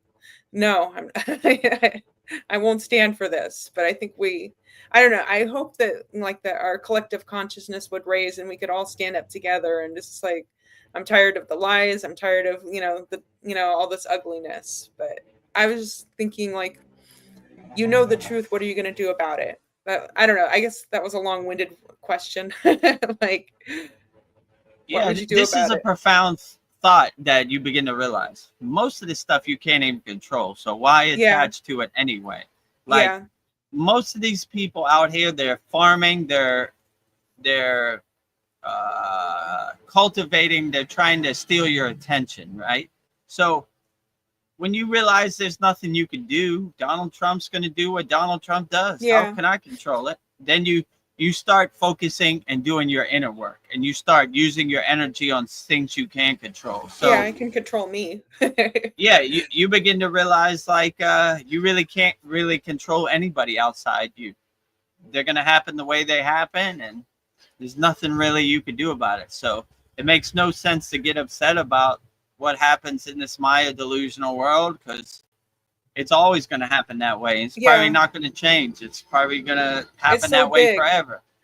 And why dissipate your energy or drain your battery trying to put energy to stuff you can't control? So don't let their narrative become your narrative. Don't let their story become your story. Just kind of watch it like the detached witness in the audience on the movie screen. Like, there they go again. What can I do about it? Nothing. But I can control my mindset and my perspective of it, and not get attached to it, and not get emotional about anything that happens in this crazy Maya delusional world. Like, yeah, okay, whatever, They're fighting on the border of Thailand and Cambodia. What can you do? Yeah. It's not the first time. It's probably not going to be the last time. Long as it doesn't affect me in the present moment, then I'm just going to let it pass like clouds in the sky, like anything, whatever Donald Trump says on a daily basis, let it pass. You know, Yeah. don't get emotional about it. You can't control anything about it. You just let it happen the way it happens and say, all right, whatever. You know, there it goes. Yeah. You know, water these under the things- bridge, clouds passing in the sky. You're right. These things are so overwhelming. There's nothing I can do about it. Like, and then they want me to go down the rabbit hole and get all upset and waste my emotions on it. Yeah, don't give So, it yeah. to them. I can't control this. This doesn't serve me in the present moment. I let it pass. Yeah. Goodbye. Let It doesn't mean I don't care. I just can't do anything about it. Yeah, you can't. So why would you waste any energy on Yeah. anything you can't control? It's a Yeah. waste of energy. It's like burning your money. What can you do? You know, Yeah. you use your energy on something that uplifts you in the present moment. Stuff you can't control. It's just fairy tales, ghost stories on the TV screen. You know, like yeah, whatever, letting you pass. Pass. Well, before we go, I have like a really beautiful quote I think will help everybody. It give your power back. This is how it goes. No one will ever love you exactly how you want because that's your job. I just thought that was so empowering. That's your Yeah, job absolutely. to love yourself. Before you can love others, you have to love yourself.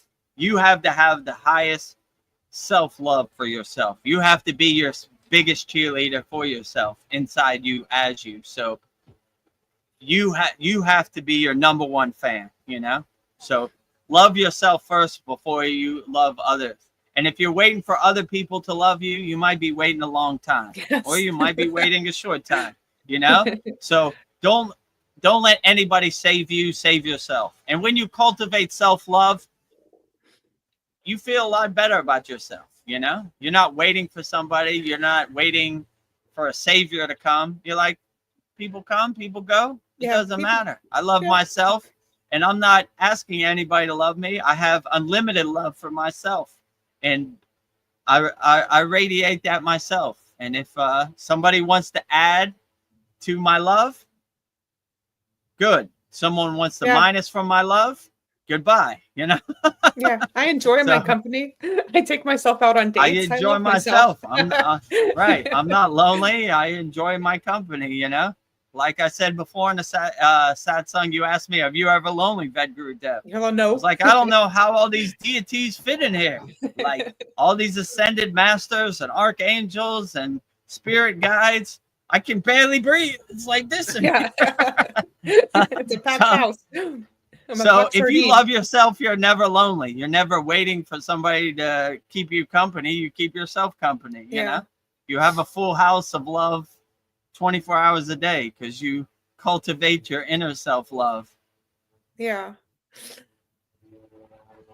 Well, I think with that, we'll leave on a loving note. Absolutely. Yes. Leaving on a loving note.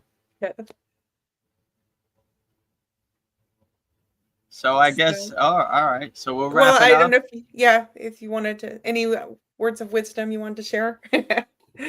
Yeah. So on a closing note, make sure you subscribe to our YouTube channel at Vedagurudev. We're very close to almost 1,000 subscribers.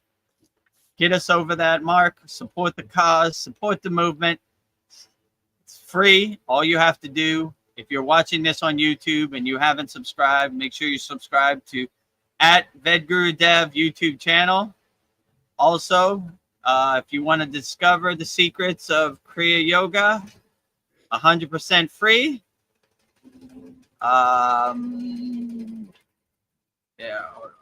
If you want to discover the secrets of Kriya Yoga, 100% free, go to freekriyayogashop.com.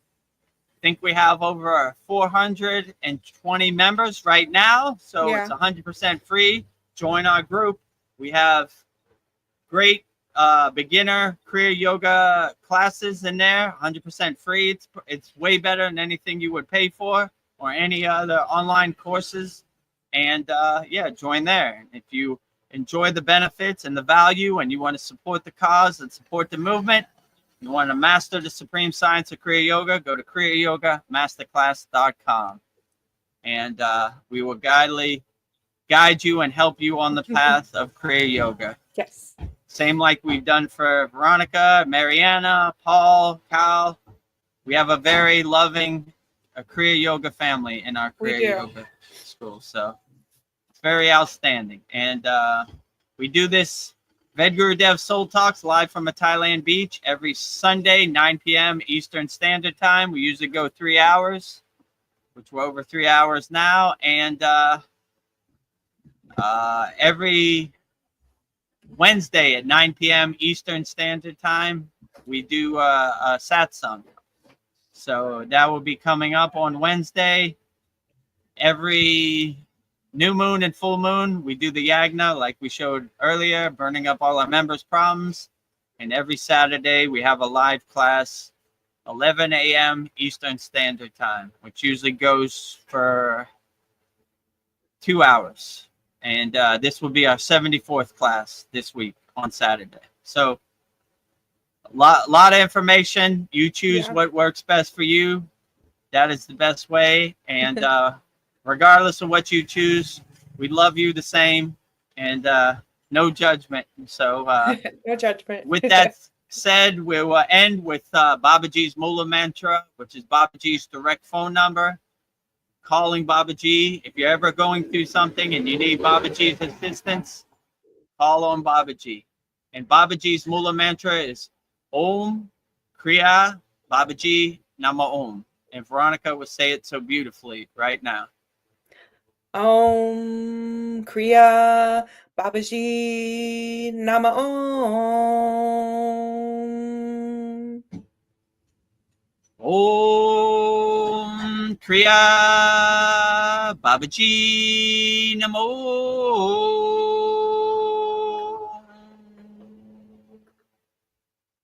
Lastly, we will sing the Shanti Universal Peace Mantra, sending peace and love to all people all around the world.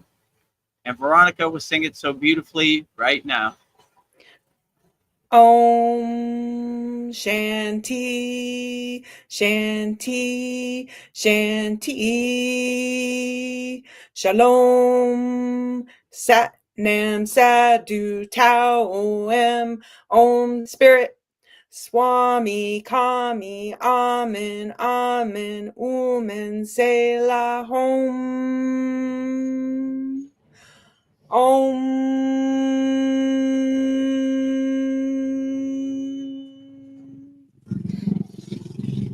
Om Shanti, Shanti, Shanti, Shalom, Sat Nam Sadhu Tao Em. Om Spirit, Swami Kami, Amen, Amen, Omen Selah Om.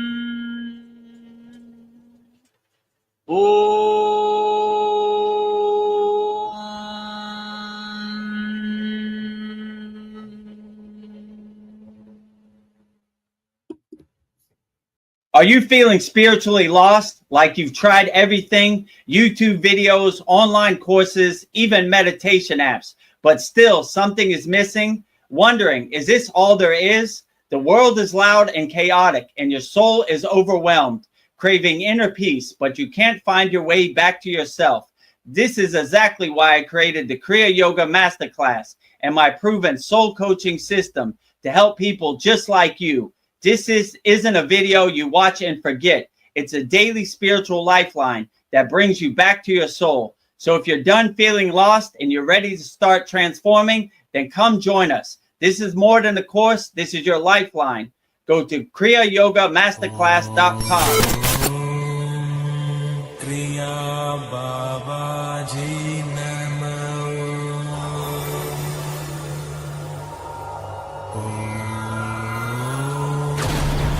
Kriya Babaji Nama.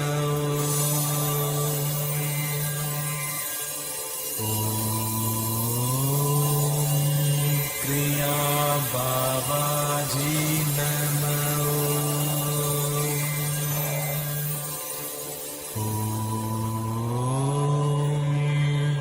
Kriya Babaji Namo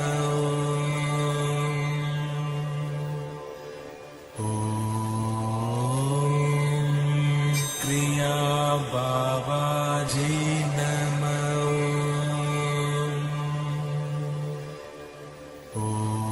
Om Kriya Babaji Namo